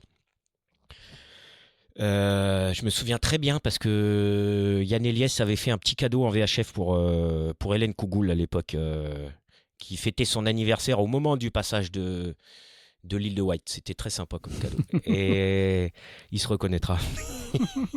Et donc, il restait pas grand-chose. Et on finit genre 47e et 48e de l'étape, mais avec 8h et 8h30 de retard sur le premier. Donc pendant qu'ils étaient au resto, ils étaient avec des VHF et moi j'affalais, il n'y avait plus de vent, j'étais encore mouillé, alors, j'affalais le phoque. Et puis ils mettaient des « Allez, craque pas Gilda, craque pas, faut pas abandonner maintenant ». Et je répondais, je savais pas qui me parlait, je dis « Mais je craque pas, j'affale, j'avance plus ». Et j'essayais de pas louper la ligne d'arrivée avec le courant à Dieppe. Et donc on arrive sur le ponton et donc avec Armel, les mecs étaient tous arrivés à midi, nous on est arrivés à 20h30. Sur le ponton, il commençait à y avoir de la rosée, je crois, on était encore en ciré, je me souviens, ciré, t-shirt sur le ponton. Il y avait le météorologue de Météo France à l'époque, Sylvain Mondon, qui vient s'excuser platement. Je dis, mais qui est pour rien, c'est comme ça, hein. C'est le jeu. Mais donc on avait pris 8h et 8h30, ça avait été un souvenir marquant pour Armel comme pour moi. Ça rend modeste. Ouais, ça rend modeste et ça rend humile, comme dit Jean. Et ouais, ça permet de remettre un peu les choses dans le bon ordre. Et voilà. Ça a bien servi à Armel l'année d'après, d'ailleurs, qui gagne la solitaire en gagnant 3 étapes l'année d'après. Comme quoi, Vengeance. vengeance. Et puis, voilà, ça marche un peu à la réussite, la voile aussi. Il faut que toutes les planètes soient alignées.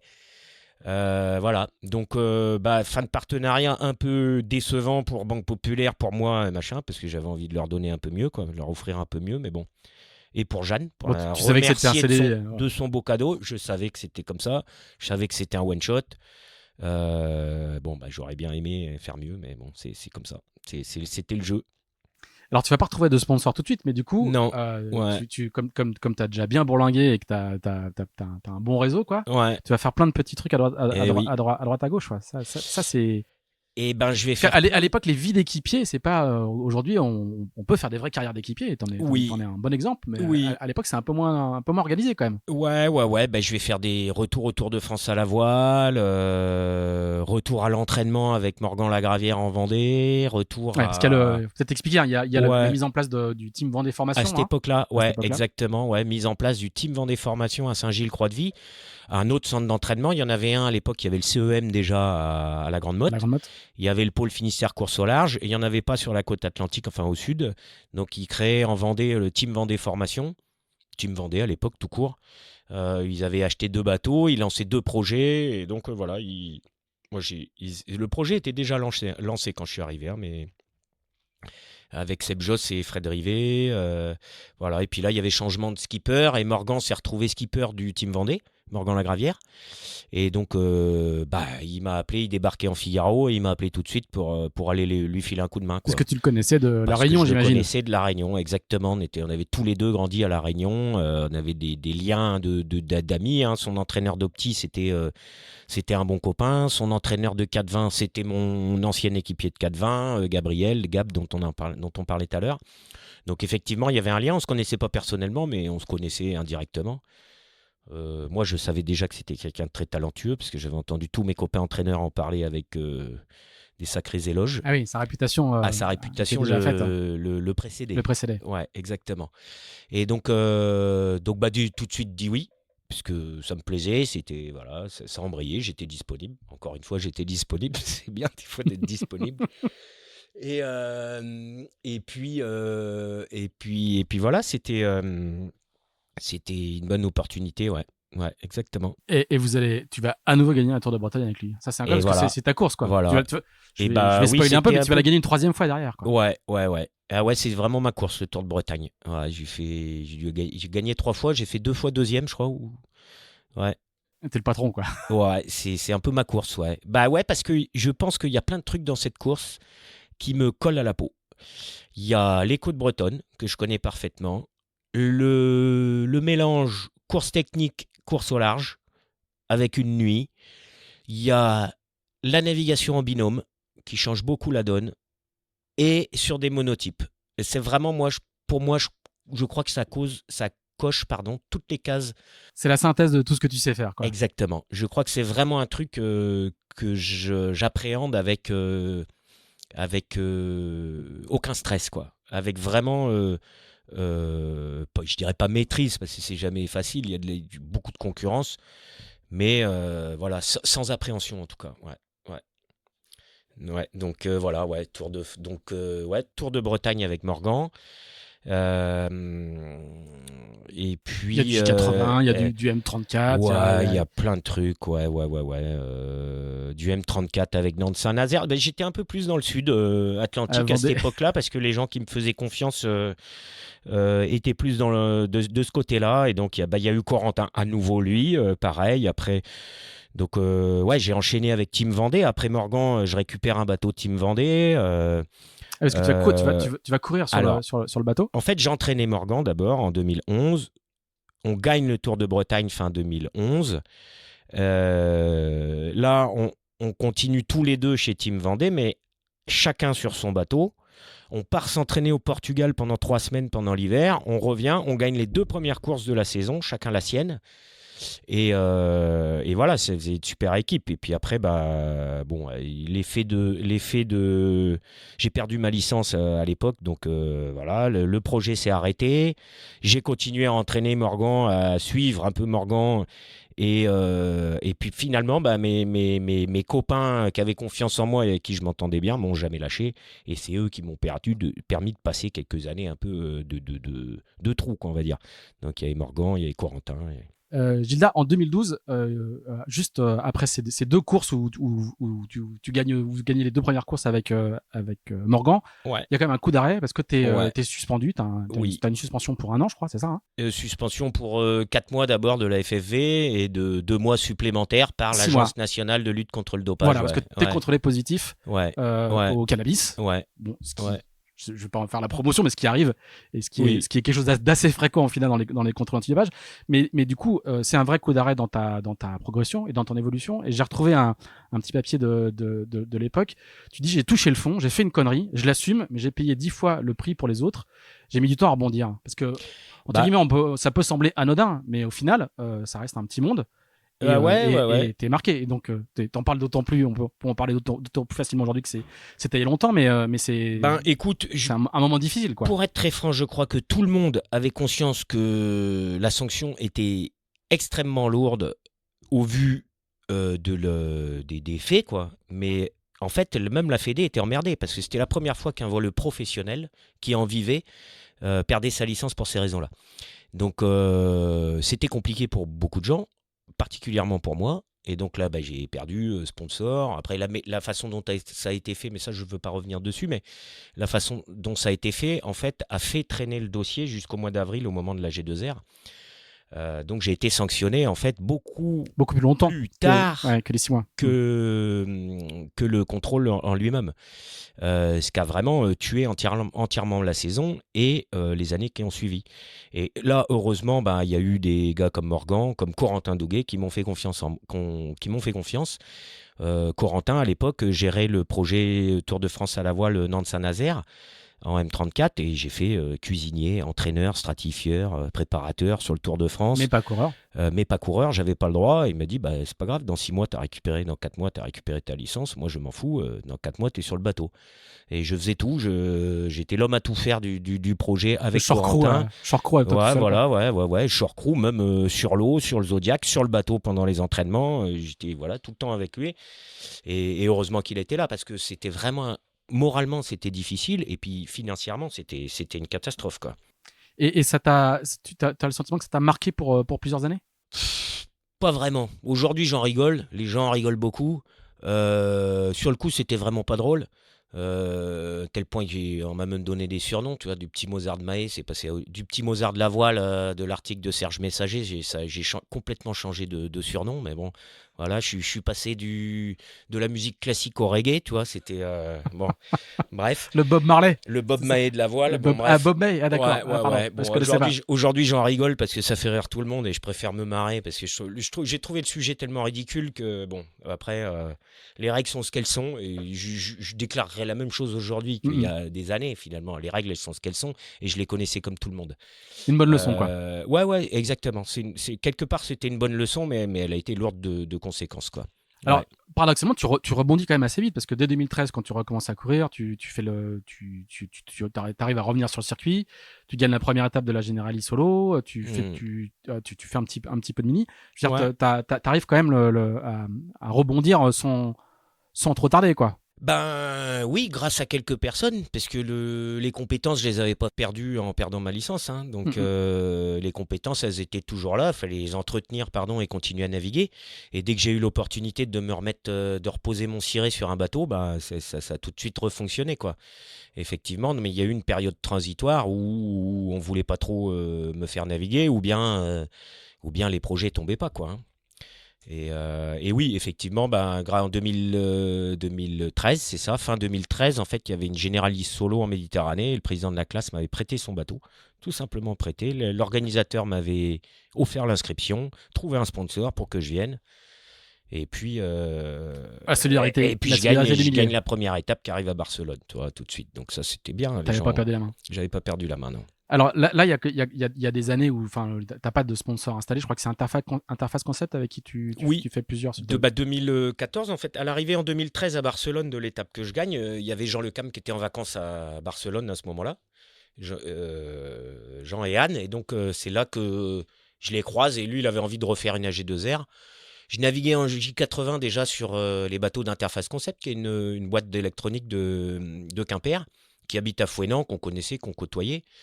Et puis en fait, Jean voulait lui vendre un projet à G2R, un truc aller un peu plus loin. Et donc en 2000, à l'arrivée à Barcelone, il me dit bon, ce serait pas une petite AG2R l'année prochaine.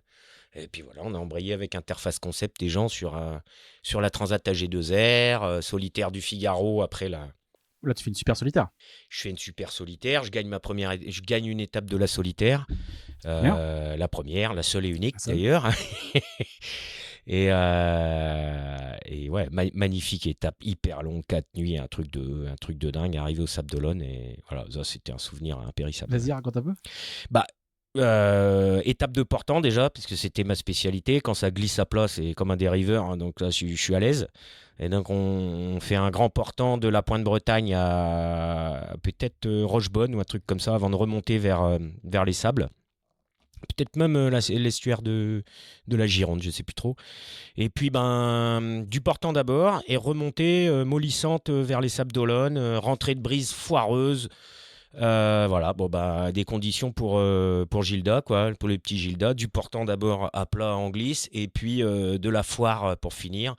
Et j'arrive à coiffer Yann Eliès sur la ligne d'arrivée au bénéfice d'une risée que je m'étais décalé du plan d'eau pour essayer de l'attraper parce que je la voyais de loin. Tu te souviens de Et tout. Enfin, c'est assez incroyable. je me souviens parce que j'ai une mémoire La très précision des visuelle. souvenirs. Ouais. Ah ben, je me souviens très bien de ce moment-là, de voir la risée, de virer alors que Yann vire pas, de me décaler de 200 mètres, d'attraper la risée, de ressortir juste devant lui. Il était dingue, il était dingue. Il était parti pour gagner 4 étapes de solitaire du Figaro. Il s'était mis ça comme objectif et je venais lui saboter son plan. Et c'était par contre cette deuxième victoire. Deuxième. Il va encore gagner l'année d'après, je Non, crois. d'ailleurs, il gagne pas cette année-là. Je crois qu'il avait dématé. Ah oui, Il me c'est ça. semble à C'est la ça, c'est première ça, ou c'est quelque ça. chose comme ça. Et donc, il s'était juré de gagner toutes les autres étapes. Et bah, voilà, il a pas pu. Enfin, peut-être on les mélange, mais voilà, dans l'histoire, il y a eu ça. Il y a un dématage de Yann, hélas.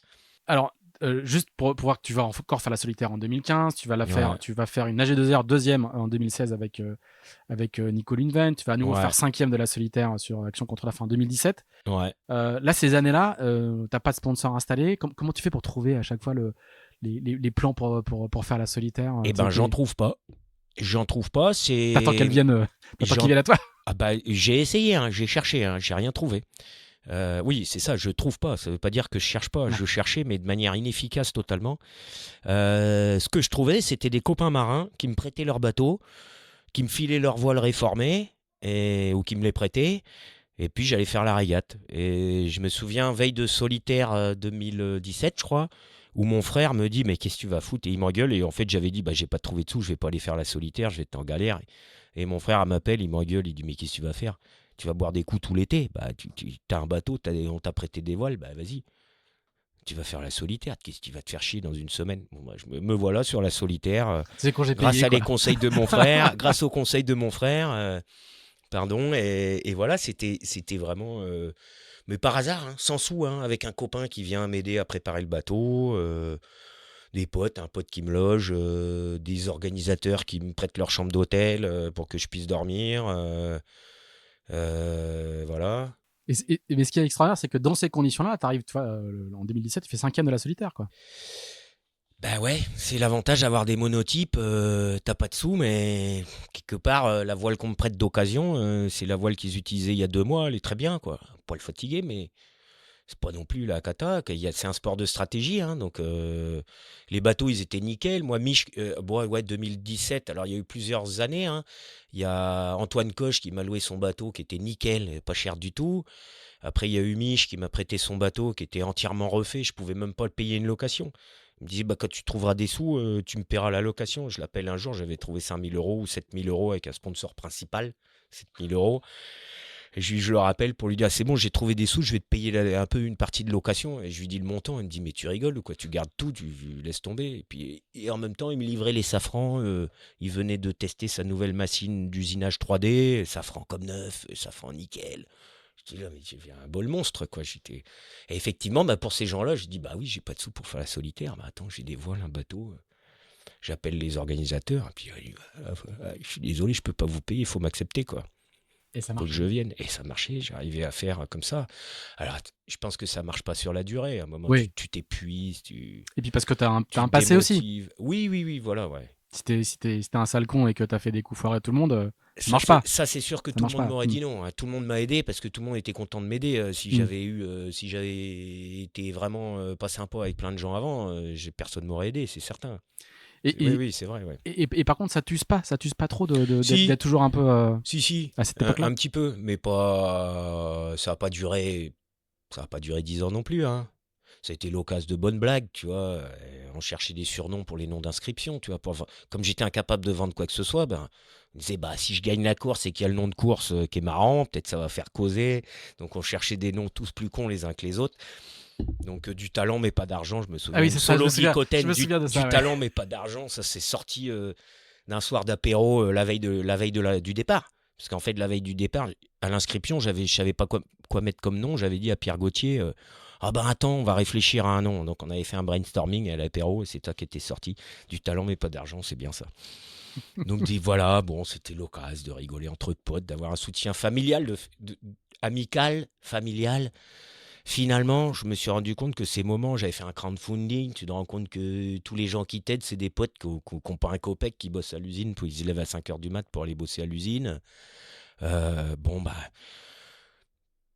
finalement, tu apprends plein de choses sur d'autres trucs, sur la vie, sur les relations humaines, sur machin. Et puis, tu vas à la régate, tu vas prendre une bâche. Bon, bah, je vais prendre une bâche, je vais rendre des comptes à personne. Tout est relatif. Ouais, exactement. Tout est relatif. On va faire du sport, on va s'éclater en mer. Bon, bah, ça permet de voir les choses un peu aussi différemment. Il n'y a pas la pression du sponsor derrière qui va te lâcher ou te virer parce que tu n'as pas bien navigué. Mais ça n'enlève pas l'envie de bien naviguer finalement. Un technicien, tu as envie de te battre et de faire de la compète. Tu as envie de jouer aux échecs, comme je disais. C'est un peu mon gimmick, moi, mais pour moi, c'est un jeu de stratégie d'attaque-défense. Bon bateau ou mauvais bateau, j'en ai rien à foutre. Ça change rien au jeu de stratégie que je suis en train de faire. Et pendant ces années-là, alors tu vas faire la Commodore's Cup aussi, tu vas faire, Ouais. t'es appelé dans sur pas mal de supports différents, mais tu reviens toujours un petit peu au Figaro. C'est quoi? C'est le support dominant? C'est la maison? C'est la base arrière? T'as jamais eu envie d'aller? T'as fait des mini, on s'est croisés sur des courses mini un peu plus tôt dans la chronologie, mais Ouais. t'as jamais eu envie d'explorer plus à fond un autre circuit? Écoute, par exemple, les grandes courses au large très longues en solitaire, ça m'a jamais tenté. Par exemple, j'ai jamais voulu faire le Vendée Globe. Et j'en suis toujours au même stade. C'est trop long. Je parlais de relations amicales à l'instant, mais Mais partir 3 mois tout seul à gérer toutes les galères d'un Vendée, c'est pas mon truc. C'est clair que c'est pas mon truc. Les bateaux sont compliqués. À une époque, il y aurait éventuellement eu un Vendée Globe. Il y avait eu un projet de monotype à la classe à une époque. Ça a été refusé. J'aurais bien fait des trucs comme la Barcelona, parce que 2 étapes en double. Ça, c'est quelque chose qui m'aurait tenté. L'occasion s'est jamais présentée. Mais par contre, j'ai fait un peu d'IMOCA en entraînement. J'ai fait voilà, j'ai navigué un peu avec Mich, un tour de l'Europe quand il avait Foncia à la fin de Banque Populaire là.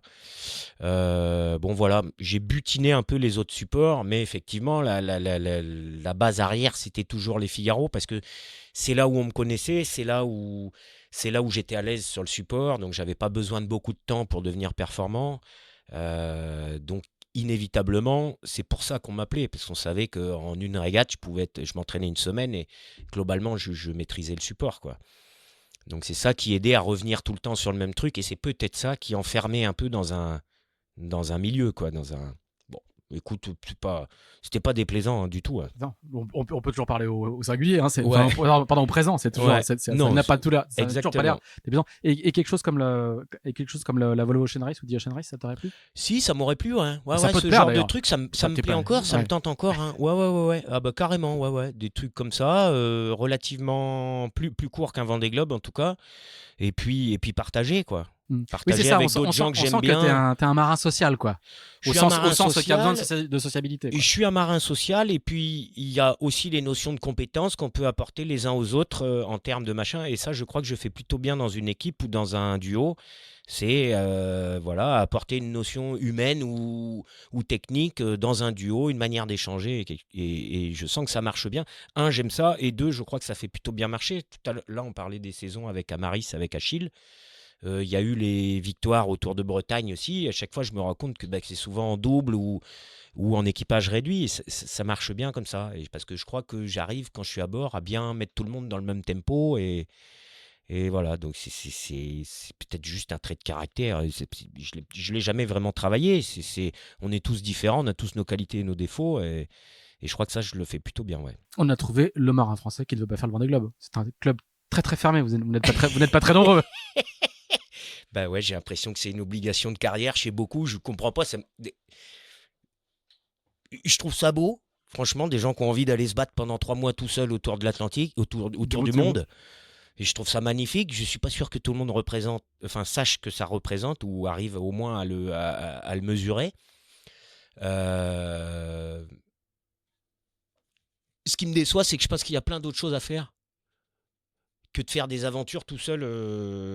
Voilà. Donc, par exemple, je suis déçu qu'il n'y ait pas des projets plus performants à la Coupe de l'Amérique pendant longtemps à l'Ocean Race, jusqu'à ce que Franck ou Charles arrivent à l'Ocean Race. Les Français manquaient un peu d'investissement là-dedans. Et je trouve que c'est tout aussi beau que d'aller faire le Vendée Globe. Alors, c'est sûr, c'est partagé, c'est partagé, donc c'est compliqué. Et effectivement, la problématique humaine, on peut le voir comme une qualité, mais enfin un avantage. Mais comme dit ma chérie, comme disait Hubert Reeves, je crois, le PFH, c'est souvent compliqué, le putain de facteur humain, comme on dit. Et c'est compliqué, mais c'est souvent aussi ce qui est beau quand on arrive à mettre tout le monde dans le même tempo. Et je trouve que c'est d'autant plus valorisant et d'autant plus beau, quoi. Et du coup, Voilà. le format solitaire Figaro t'intéresse parce que c'est des formats courts et qui en Exactement. flotte avec une Exactement. bande de copains, en tout cas des gens sympas autour et Ouais, la vie aux escales, etc. etc., exactement. quoi. Exactement. Par exemple, Transat en solo en Figaro, j'en ai pas fait. Ouais. Pour moi, j'en ai fait une, ma première, j'ai trouvé ça très long et très laborieux. Les AG2R, j'ai adoré, quoi. Des AG2R avec Nico Lulu ou Nico Troussel ou Jean Le Cam, mais enfin, je re-signe demain, quoi. Bon, sauf que les bateaux ont changé depuis, Ouais.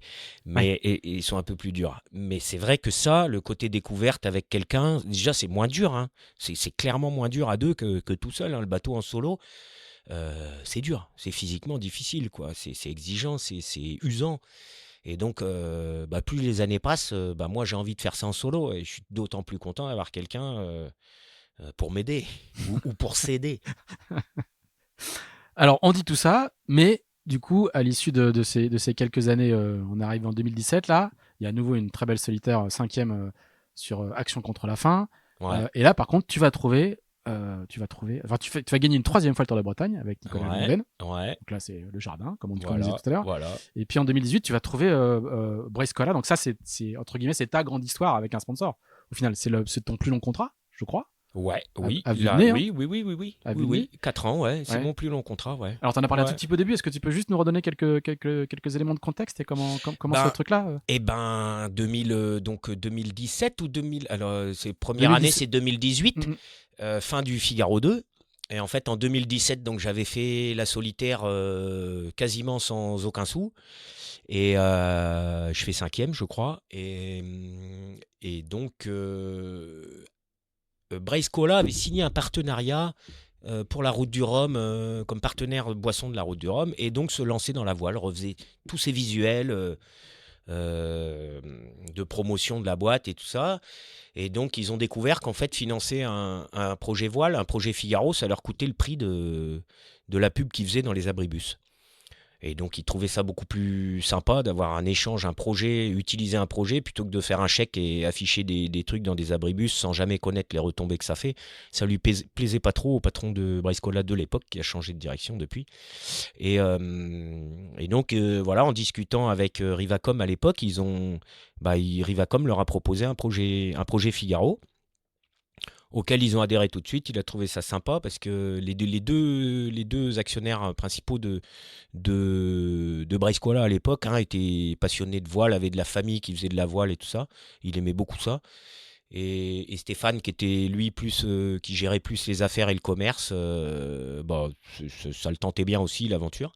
Ils ont monté ça avec Rivacom et ils se sont retrouvés à faire un recrutement de skipper. Mais j'étais au courant de rien, moi. Il y avait un casting, quoi. Il y avait un casting en interne. Ils n'ont pas fait comme beaucoup des castings publics où on interroge, on en profite pour communiquer. Ils ont fait quelque chose de très discret. Ils avaient rencontré Charlie, je sais à l'époque, Charlie Dalin, mais qui avait été très honnête avec eux et qui avait dit moi ça me tente, mais si demain je trouve un budget pour le Vendée Globe, j'arrête tout de suite. Je vais faire le Vendée Globe. Donc il avait été très franc avec eux. Ça avait été non du coup pour le projet Figaro Bryce Colla.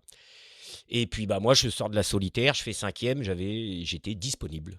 Je vais redire ce mot-là parce que ça peut pas comprendre. J'étais disponible et ça m'est tombé comme ça. Donc je me retrouve. Mais qu'est-ce qui pousse ton nom? Alors, Rivacom pousse mon nom, peut-être Charlie, je ne sais pas. En tout cas, je me retrouve dans le bureau de Stéphane Cardaudet, le patron de Bryce Colla. Mais c'est eux qui t'appellent? C'est Rivacom qui t'appelle? Il faut expliquer. Rivacom, c'est Rivacom, une grande agence bretonne de communication qui est née de la voile, qui fait bien autre chose que de la voile aujourd'hui, mais qui est encore assez active dans la voile. Oui, c'est Rivacom, c'est Régis Rassouli de Rivacom qui m'appelle et qui me dit si tu veux bien, si tu cherches toujours des sous, tu auras un entretien la semaine prochaine avec un sponsor potentiel. Vous êtes plusieurs sur le coup. Bon, ok, pourquoi pas. Bon, moi déjà les entretiens d'embauche à plusieurs, c'était pas mon truc. Je sais pas me vendre, donc voilà. Et c'était la première fois qu'on te proposait ça d'ailleurs. C'était une des premières fois, je pense la première fois qu'on me proposait ça. Et la seule fois peut-être. La seule et unique. Et en fait, je suis arrivé, les dés étaient pipés, ils avaient choisi parce que je me retrouve dans le bureau de Stéphane Cardaudet et au bout de 10 minutes, il me dit c'est bon. Je dis, c'est bon quoi C'est bon, c'est bon, t'es embauché, c'est parti pour le projet. Je dis mais quoi, il n'y a pas d'autres gars, il n'y a pas d'autres nanas, il n'y a personne. Ah non, en fait, non, on voulait juste te rencontrer pour voir si ça pouvait coller. Donc ils avaient fait leur choix entre Rivacom et Stéphane, et il m'a dit Stéphane, comme c'est quelqu'un de très direct, il dit moi je le rencontre et si ça me va, c'est bon. Et donc il me dit ça au bout de 10 minutes, c'est bon. On peut aller visiter la brasserie maintenant. Et là, t'as compris ce qui t'arrivait? Tu savais ce que t'avais comme budget? Tu savais la durée du contrat? Ça, je savais rien du tout. Il m'avait vaguement expliqué, mais voilà. Non, durée du contrat, c'était renouvelable tous les ans. Donc je savais pas où j'allais, mais moi j'étais bien content. Moi je partais, je savais pas combien de dettes je sortais de la solitaire. Ouais. Le lendemain de la solitaire, moi je cherchais du travail pour essayer de renflouer les caisses, ou de renflouer le frigo. Mais heureusement que j'étais bien soutenu à la maison. Sinon ça aurait été impossible tout ça. Ouais. Mais voilà, donc je me retrouve à visiter une brasserie avec un nouveau sponsor. Je brasserais de la bière en amateur à l'époque. Donc il était content, il avait un argument tout prêt. C'est vrai, tu brassais Je brassais de la bière en amateur ouais. avec des copains. On avait monté une brasserie artisanale, une pico-brasserie à Névé chez des potes qui ont une ferme. Et Incroyable. donc, on brasse de la, on Il a pas brassait dû de te, la il a bière. pas dû te croire quand t'as Ah dit bah ça. non, mais quand il a dit, bah c'est bon, moi j'ai l'argument tout mâché pour expliquer aux journalistes pourquoi on t'a recruté, c'est parfait. Non, c'était assez drôle. En fait, on visite l'usine et je lui demande donc ça, c'était Dresch qui part par là dans la remorque dehors. Et puis ton mou, il sort là, il me regarde et dit mais c'est quoi comment tu connais ça toi? Donc Le seul voilà. figariste brasseur, Et il le est tombé figariste dessus. brasseur est tombé sur parce que bon, dans le sport on n'a pas le droit de citer des marques d'alcool et de tabac, mais Brace Cola au départ c'est quand même la brasserie Lancelot, donc voilà, d'où le lien pour que les gens comprennent un peu. Et voilà, donc je me suis retrouvé sous les couleurs de Brace Cola pendant, ça s'est enchaîné pendant 4 ans. Ouais. Alors ça va être quand même 4 belles années en termes de Ouais, résultats. Enfin, ouais, il y a elles auraient pu être meilleures, mais bon, écoute, elles ont été pas mal quand Bah, même. quand Il y même, il y a eu des podiums, il y a eu une 2e place à la solitaire, il y a eu une 3e place à la G2R, une 2e place à un Tour de Bretagne encore. Voilà, Et alors là, t'as la vie du figariste normal. Je mets plein de guillemets, je fais le signe des guillemets, vous voyez pas au micro, mais du coup, t'as la vie du figariste normal. Bah C'est-à-dire ouais, que tu fais que ça, ouais. entraînement, prépa physique, nutrition. Oh, prépa physique, pas trop. Ça n'a jamais été trop mon truc, ça.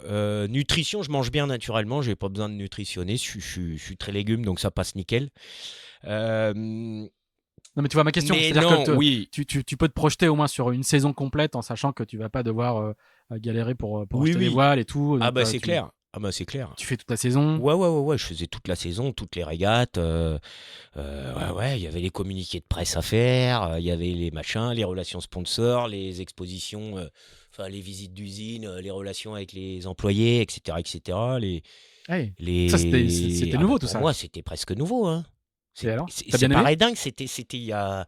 C'est vrai que d'en parler comme ça avec du recul, ça fait bizarre de se dire que c'est presque 20 ans de carrière pour avoir Exactement. les premières obligations Exactement. que tout le De monde, marin que tous les pro, autres de coureurs coureur ont, pro, tu ouais. vois.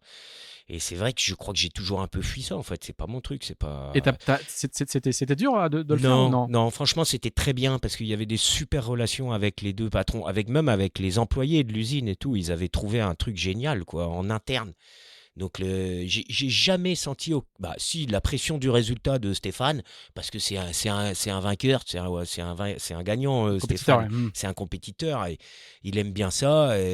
Mais c'est d'ailleurs lui qui m'a aidé à faire des coups sur la solitaire. Et il n'y connaissait rien, mais il me dit vas-y, là, t'as pris une bâche à la première. Vas-y, lâche-toi. Attaque. Attaque, on s'en fout là. Faut montrer le bateau. Vas-y, donne tout.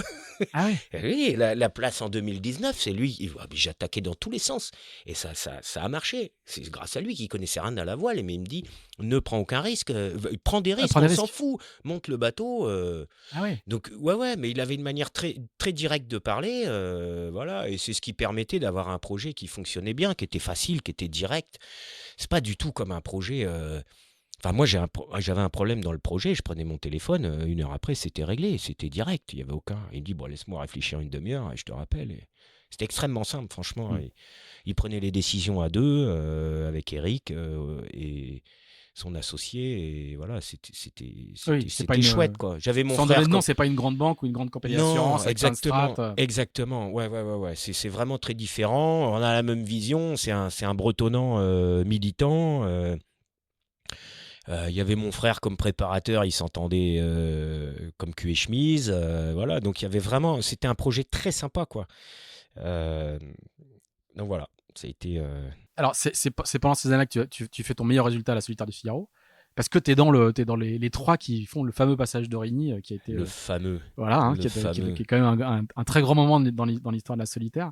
Alors tu l'as déjà raconté sur un épisode qu'on a fait. Alors ça s'appelait pas encore Into the Wind, c'était un été de figariste. Ouais. Et tu le racontes. Donc je vous invite. On mettra en lien dans la description. Je vous invite à aller voir cet épisode. Mais est-ce que tu peux juste nous re-rappeler, peut-être plus du point de vue des sensations, toi qui t'es battu pendant toutes ces saisons-là pour gagner mètre après mètre, seconde après seconde, ce que c'est le moment où tu piges que, je refais l'histoire très rapidement, hein, à Origny, renverse de marée, il y a 3 marins qui arrivent à passer et à partir avec le courant et à creuser un écart monumental. Est-ce que tu peux juste nous re-raconter le moment où tu comprends que l'écart va se compter en heures? Ouais, bah en fait, on avait contourné Aurigny avec Alexis Loison et Anto Marchand. Et en fait, ce qui se passe, c'est que la régate en Figaro, ou même la solitaire, c'est souvent une régate au contact qui se joue à peu d'écart à la fin, à part les célèbres victoires de Nicolas Troussel. Et on se souvient plus souvent de celle d'Armel Lecléache à 13 secondes sur Alain Gauthier que celle de Nico avec 6 ou 9 heures d'avance. Ouais. C'est souvent plus comme ça que ça se joue, la solitaire. Et donc là, on passe, et en fait, on se barre avec le courant, on était à 11 nœuds.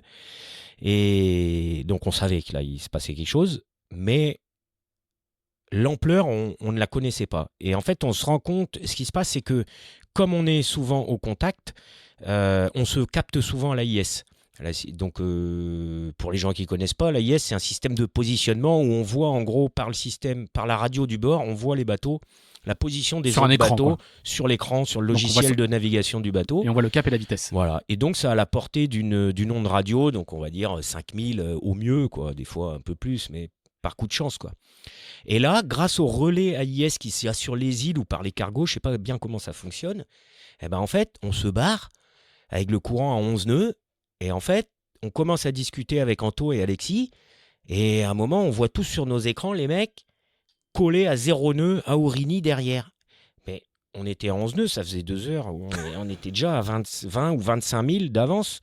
Ils étaient toujours à 0. Et là, on regarde et on va voir, mais non. Et puis, je ne sais plus qui dit, mais non, c'était une vieille position. Et je ne sais plus qui va voir, un des trois va voir et dit, non, c'était il y a 1 minute. Et là, d'un coup, il y a le blanc complet. Et on se rend compte qu'en fait, on captait toujours les mecs à 25 000 et qu'on était toujours à 11 nœuds et que les autres étaient toujours à 0. Et en fait, ça n'a fait que comme ça. Et pendant 30 ou 35 000, on les capte. Et après, on les perd. On n'avait plus rien. Mais au pointage d'après, tombe. Et on en avait 50 ou 55 ou 60 000 d'avance. Et au pointage d'après, on en avait 75. Et 75 000 d'avance en Figaro, on dit mais c'est pas possible, ils ont tous abandonné, c'est quoi le... Et non, en fait, on est parti et voilà. Et plus on allait dans l'ouest, plus il y avait de vent, plus ça creusait. Ils ont même réduit le parcours à un moment, donc on est passé Eddystone, tour de Ouessant. Et en fait, avec les 3 premiers, on était tout le temps à égalité, avec Anto et Alex.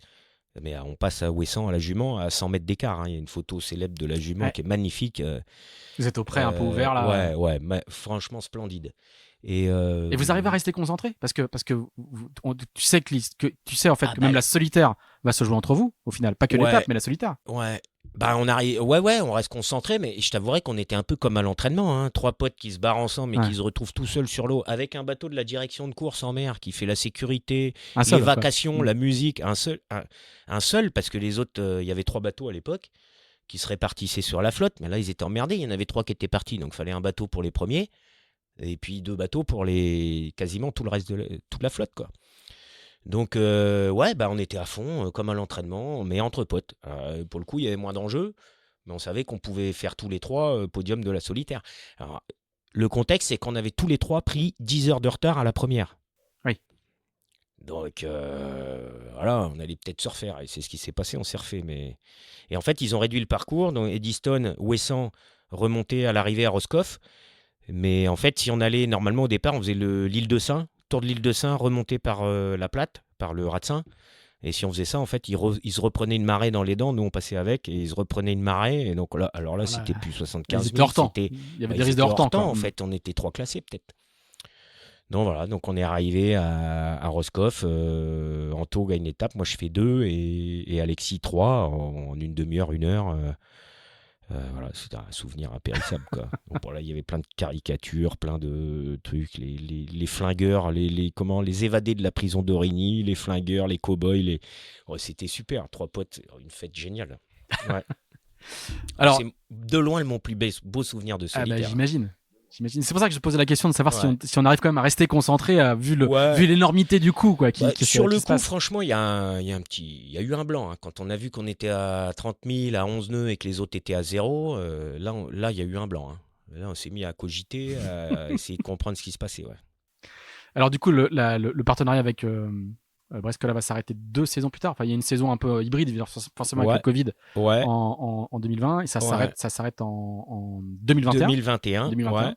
Et ça se finit comment? C'est la fin de l'histoire ou c'est En fait, Brace-Colin est racheté par une grosse boîte. Oui, d'accord. Ils vendent et donc le partenariat était signé pour la dernière saison. Et donc on honore ce partenariat et en fin d'année, ils décident de ne pas renouveler et de réorienter leur communication. Voilà, c'était une boîte beaucoup plus grosse. Classique, ouais. Entre guillemets. Ouais, exactement.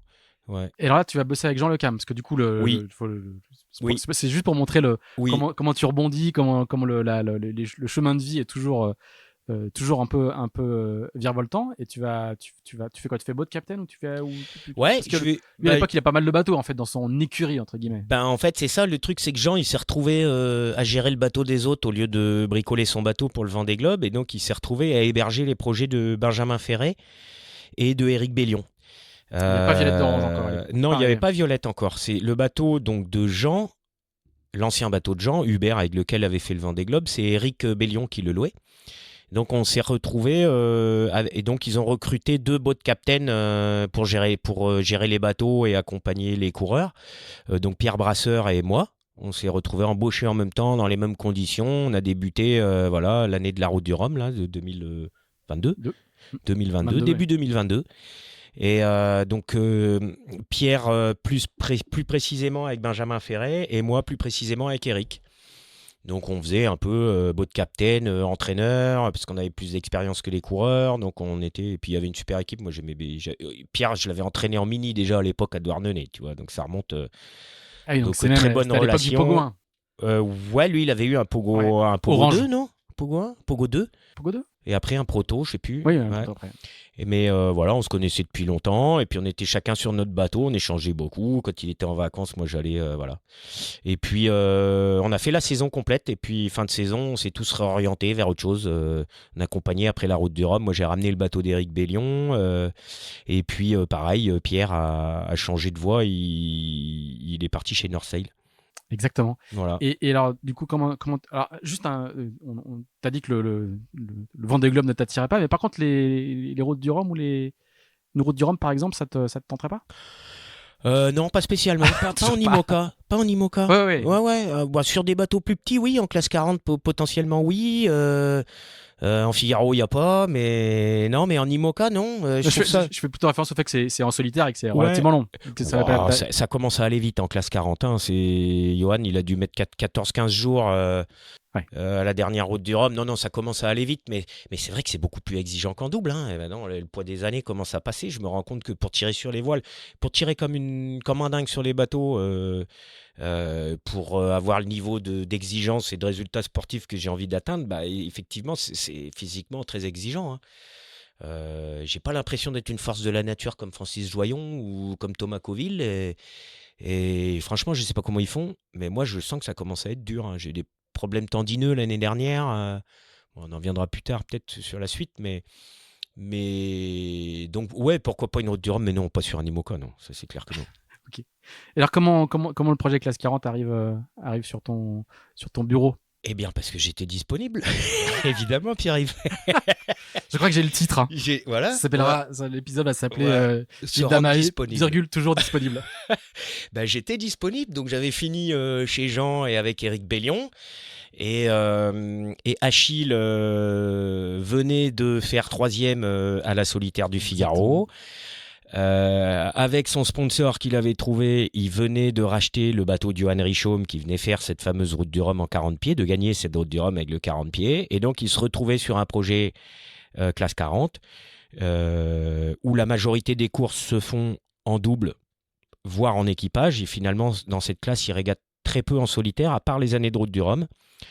Donc il avait besoin de quelqu'un pour l'épauler, qui connaissait un peu les gros bateaux, qui savait un peu tout faire pour épauler Achille, et notamment la partie technique, le fait d'avoir bossé sur les IMOCA me permettait, et puis d'avoir construit des bateaux en pagaille. Voilà, on n'en a pas parlé du tout pendant des heures, mais c'est vrai que j'ai beaucoup bricolé aussi. Côté bricolage, c'était tout le temps depuis gamin. T'as construit des bateaux? J'ai construit des mini. Là, on rénove un half-toner entièrement. Le half-toner familial. Ouais. J'aimais bien ça, ouais. Straté, repeindre quand j'étais en opti déjà. Repeindre mes dérives, mes safrans. J'ai toujours bricolé toute ma vie. Donc Achille, il cherchait quelqu'un un peu généraliste, compétent pour aller l'aider dans ce projet d'un bateau un peu plus gros. Et puis Achille, il gère super bien toutes les relations partenaires. Vraiment, en amont, il a de bonnes relations avec son sponsor. Il fait ça très bien et donc c'est parfait. Moi, je m'occupe plus de la partie technique. Enfin, lui aussi, hein, mais évidemment, lui, c'est le skipper et le gestionnaire du projet, donc il est sur tous les sujets. Mais il a souvent besoin de mon avis pour la partie technique, quoi. Et sur un projet comme ça, quand il arrive sur ton bureau, Ouais, sur ton bureau disponible, ouais. euh, J'ai pas de bureau, moi, mais je sais l'expression. sur mon ciré. Et là, par exemple, tu mets longtemps à te décider parce que Non. tu le connaissais Bah, déjà bien. Je Achille connaissais il y a- Achille de la il y solitaire. a, il y a l'étiquette figariste quoi, qui vous rapproche forcément, mais Ouais. Bah déjà, il m'en a parlé. Il était encore avant sa solitaire du Figaro. Mon frère travaillait comme préparateur pour lui. d'accord. Moi, on s'entraînait dans le même groupe à Lorient Grand Large en Figaro, quand je faisais encore du Figaro et qu'il était déjà là, Achille. Donc on s'est tiré la bourre quelques années, chacun sur notre bateau, dans les mêmes entraînements. Donc on se connaissait, on s'appréciait mutuellement. Et donc ça permettait déjà sur le plan humain, de faire un choix très vite. Sur le plan du bateau, il y avait un choix rapide aussi, parce que c'était un projet compétitif, avec un mec compétent et sympa, et un bateau compétitif. Donc ça cochait toutes les cases, hein, vraiment. Et puis comme il s'y était pris tôt, pardon, ça m'a laissé le temps de réfléchir, mais ça a été vite vu, hein. Non, ça a été vite vu. Alors ça commence la première année, le projet il commence assez fort et il aurait pu assez mal se terminer. Ça c'est du teasing. Ouais. Vous faites deuxième sur la Jacques Vabre. Ouais. Toi, tu frises la correctionnelle, quoi. Ouais, je fais une commotion cérébrale d'abord. Donc inconscient, et puis 15 heures, entre 12 et 15 heures de... Tu tombes un coup le bateau. Ouais, en fait, dans un enfournement dans la brise, on fait une belle saison d'abord, hein, ouais. Mais arrivé à la Jacques Vabre, fin de transat, 4 jours avant l'arrivée, hein, donc plutôt à la fin de la transat, dans la brise au portant fort, là, on fait un énorme planté. Et on était en train de parler justement choix de voile avec Achille. J'étais assis dans la descente. Je me tenais comme je pouvais à la goulotte du bateau. Et à un moment, dans un planté, je suis parti 4 mètres en avant. J'ai pas pu me tenir. Pourtant, j'avais un bras, hein, mais un bras n'a pas suffi à me tenir. Je suis parti en avant et je me suis... difficile à dire. En tout cas, je me suis retrouvé inconscient. La tête sur un cale-pied au niveau de devant la cloison de mât. Donc à peu près 4 mètres en avant. Inconscient 1 ou 2 minutes, le temps que après le bateau, en fait on a cassé les 2 aériens dans l'opération, donc le bateau s'est couché, départ à la bâtée, couché tête de mât dans l'eau et tout. Et toi en vrac au fond, quoi. Donc moi inconscient au fond, le bateau couché à l'envers, tout. Achille qui essayait de se gérer lui déjà. Il est venu me voir. En fait, il était dans le cockpit lui quand je suis parti en avant, donc il m'a vu partir. Il m'a bien vu partir. Là, il a vu que je partais vite. Et après, il a appelé, il m'a vu au fond, il m'a appelé, il a vu qu'il y avait zéro réponse, quoi. Donc là, il a réussi à venir, ça a duré un peu longtemps, il estime, hein, moi je sais pas du tout ce qui s'est passé, mais 1 ou 2 minutes, quoi, d'inconscience, et puis il a réussi à me faire revenir à moi, il m'a bougé, il m'a allongé dans le pouf, sanglé dans le pouf, et voilà. Il m'a mis la bouffe et la flotte à côté, il allait gérer le truc, et c'est marrant, le cerveau a quand même eu une capacité réflexe surprenante, c'est que je suis sorti, et ça je m'en souviens très bien, je me souviens quasiment de rien de ces 15 heures, mais ça je m'en souviens, le bateau était couché sur la tranche avec le Genac à l'envers, les ballasts à l'envers, et je me souviens de sortir du bateau et de lui dire « touche pas à la bastac ». Et lui il s'en souvient bien aussi. Alors que tu étais en vrac quelques secondes avant. J'étais inconscient quelques 30 secondes avant, 1 minute avant. Et après, je délirais totalement pendant 12 heures. Ah oui. J'étais incapable de... Et t'as eu un quart de seconde de lucidité pour lui dire touche pas à la bastac. J'ai eu 3 minutes pour sortir debout, lui dire touche pas à la bastac, faire la manœuvre avec lui. Et quand le Genac t'as fait la manœuvre avec lui ? J'ai fait la manœuvre avec lui. Et quand le bateau a abattu et qu'il a réussi à rerouler le truc, je suis retourné dans le pouf instinctivement, sans que personne me machin. Et là, je suis tombé. Tomber, c'est un bien grand mot. Je crois être tombé, mais en fait, pendant 15 heures, je lui ai parlé. Mais je ne me souviens d'absolument rien. Et au bout de ces 12-15 heures, là, je reviens à moi. Et en fait, j'avais de la bouffe partout sur moi, une bouteille d'urine remplie. Mais je me souviens de rien. Et là, en fait, je me lève. Je croyais avoir dormi 15 heures. Je sors. Je retourne je retourne dans le cockpit et je lui dis, file-moi la barre, j'en ai marre de dormir. Ça fait 15 heures il me regarde, il dit, mais ça va pas ou quoi, je te donne pas la barre. Et en fait, j'avais pas dormi, enfin, je sais pas, mais en tout cas, Achille me dit, toutes les 3 minutes, tu me posais la même question, quoi, ou tous les 5 minutes peut-être, mais qu'est-ce qui s'est passé? Et donc, quand je t'entendais pas me poser la question, j'étais inquiet. Et donc, c'est moi qui te demandais, ça va, Gilda? Et à chaque fois, je répondais, je levais le pouce. Donc, a priori, je dormais pas, quoi. Ou en tout cas, je sais pas qu'est-ce qui dormait, mon corps, mon cerveau, mais en tout cas, il y avait quand même une réponse à la question d'Achille. Et moi, je reposais la question. Mais finalement, avec zéro conscience, parce que je m'en souviens pas du tout. Et voilà. Et donc, je suis revenu à moi au bout de 12-15 heures. Et voilà, il a pu enfin aller se reposer, Achille, parce qu'on avait des problèmes de pilote et d'aérien dans le choc. Et là, j'étais complètement à l'ouest. Et en fait, il a été rassuré très vite. Enfin, le médecin, là, Thierry Charland, l'a rassuré très vite parce que, en fait, très vite, j'ai eu envie de manger. Et donc, pas de nausées, pas de machin. Donc ça l'a très vite rassuré. Mais on était à 4 jours de mer de la première côte, quoi. Donc, 4 jours en allant vite. Ouais. En allant 4 jours à la vitesse d'un bateau de course, quoi. Et donc, le truc incroyable, c'est que vous arrivez à finir deuxième et que cette deuxième place, vous la gagnez dans les derniers jours avec. Exactement. Après cet événement-là, quoi. Après c'est ça qui est incroyable. Événement-là, on arrive au bout de 15 heures. Bon, je suis arrivé, j'étais fatigué. Je fais un malaise à l'arrivée. Enfin, un malaise, pas le moment de l'arrivée, mais le lendemain de l'arrivée, je fais un malaise. Donc, là, il me renvoie scanner cérébral et tout à l'hôpital de Fort-de-France. Là, c'était un peu l'inquiétude quand même. Hein. Mais ouais, on finit deuxième de la Jacques Vabre après un choc terrible, quoi.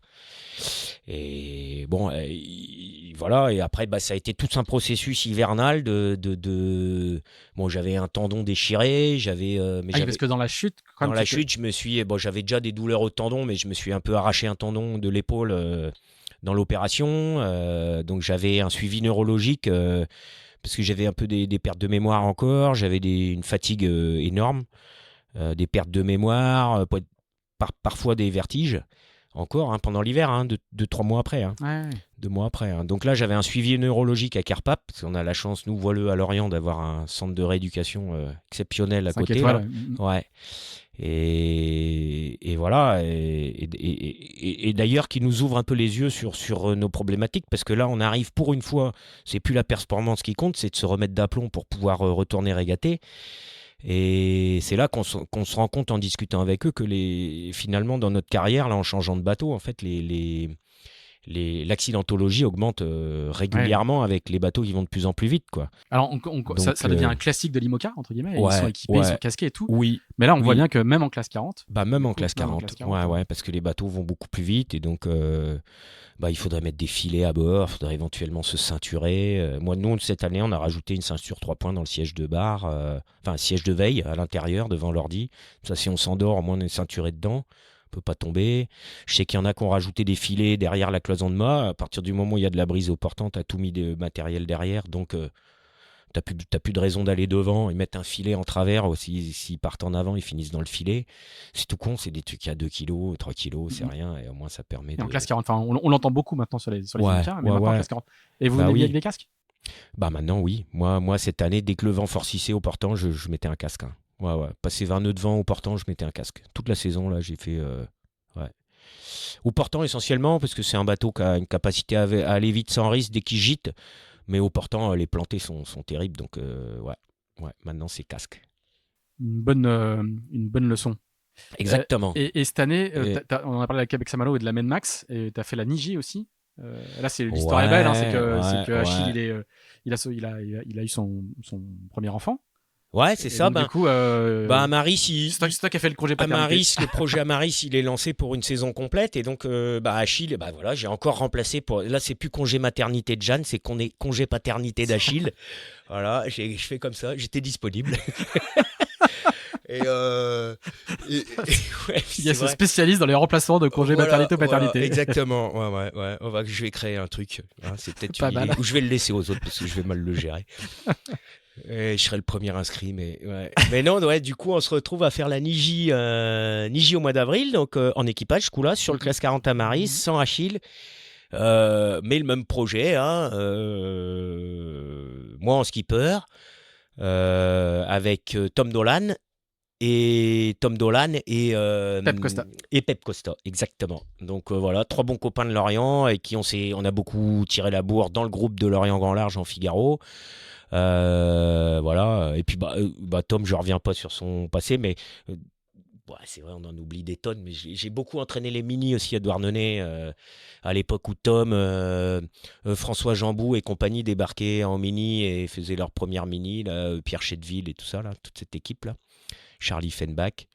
Donc voilà, donc Tom, ça fait longtemps que je le suis, donc c'était parfait. Ça faisait un bon équipier fidèle et fiable, bien connu, solide, dur au mal. Voilà, avec Pep qui était à la stratégie et moi qui chapeautais l'équipe. Non, c'était une très belle course. Et puis hélas, on a cassé on a dû s'arrêter aux Açores pour changer pour l'ancrage le Beaune de tête de Driss en tête de mât, Driss de grand voile. Il y avait trop de mer, on ne pouvait pas monter au large et donc 4 heures d'escale obligatoire, ça a été fatal pour le résultat final. Bon, vous faites quand même 4e. On fait 4e. Mais juste l'histoire avec Tom Dolan, elle est belle parce que tu l'as connu, tu l'as connu quand il apprenait à marcher, quoi, et tu l'as emmené. Ouais. Non, il marchait bien quand je l'ai connu. Je l'ai connu quand il arrivait à Concarneau. Tu l'as pas entraîné quand il faisait du mini, c'est pas ce que tu disais? Du mini. Oui. Tu l'as vu depuis le mini, depuis depuis le mini. Ses premières gammes en mini jusqu'à. Mais il est arrivé assez tard parce qu'en fait Tom il vient des Glénans, de l'école de voile des Glénans, à Baltimore, en Irlande. Il est originaire à côté de Dublin et après il est passé par l'école de voile par l'école des Glénans de Baltimore et il a eu une promesse d'embauche. Il a rencontré sa chérie au Glénan, il entretenait la flotte. Alors c'est pareil, c'est un mec qui a un cursus un peu pas de régatier standard, de coureur au large standard. Il a vraiment il entretenait la flotte des Glénans qui arrivait de croisière en Martinique et qui devait repartir 3 heures après. C'est là qu'il a rencontré sa chérie et c'est là qu'il a eu une promesse d'embauche au Glénan à Concarneau. Donc, je sais pas, il y a 15 ans, peut-être 2011 ou quelque chose comme ça. Et donc, c'est là que j'entraînais, moi, le pôle, le CEMC à Concarneau. Voilà. Donc, c'est là qu'il a entendu ma célèbre phrase « Arrête de bouger ». Et ce que je voulais dire, c'est que du coup, tu l'as connu quand il est arrivé et jusqu'à la victoire à la Solitaire de Figaro, ce qui est quand même une trajectoire exceptionnelle. Et je pense que quand tu es coach, emmener l'une de tes ouailles tout en haut du podium de la Solitaire, ça doit être quelque chose, quoi. J'étais, je pense, aussi joyeux, voire plus que si c'était moi. C'était vraiment, je l'ai connu, il n'avait jamais fait une régate sa vie. Voilà. C'était vraiment un piètre régatier. Ouais. Et d'ailleurs, il a encore du mal avec les réflexes de régate. Par contre, je l'ai beaucoup côtoyé. Maintenant, c'est un super marin. Très, très efficace, très pertinent sur les choix stratégiques, sur la sécurité. Il est impérial, c'est un métronome du temps. Ça, c'est à l'anglo-saxonne. Il n'est jamais en retard sur le quart. Il est vraiment. Et puis, je l'ai vu grandir, pousser. Et puis là, le Graal, gagner la Solitaire, c'était un Graal. Là. Mais pour le connaître comme un bon copain, c'est aussi le risque, c'est la redescente après la Solitaire. Il en a bien conscience. Et quand c'est fini, ça s'arrête. Qu'est-ce qu'on fait demain, quoi? C'est franchement pas simple à gérer parfois et bon voilà, il en est là mais pour moi c'était un truc magnifique, quoi. Franchement j'étais aussi heureux pour lui que si c'était pour moi, c'est clair. Et alors du coup l'année prochaine t'es disponible ou t'es pas disponible? Non, je suis pas disponible. Je suis pas disponible parce qu'on va embrayer avec Amaris sur le classe 40 avec Achille. Donc Jacques Vabre. Jacques Vabre, tout le Jacques Vabre. Sans doute là, avant ça, on a quand même les Sables Horta. On a sans doute la Normandie Channel Race, Normandie CIC au mois de mai. Sans doute les Sables Horta en équipage à l'aller, qui est le nouveau programme pour l'année prochaine pour la classe, avec un retour en solitaire. Donc moi que je ferai pas, et puis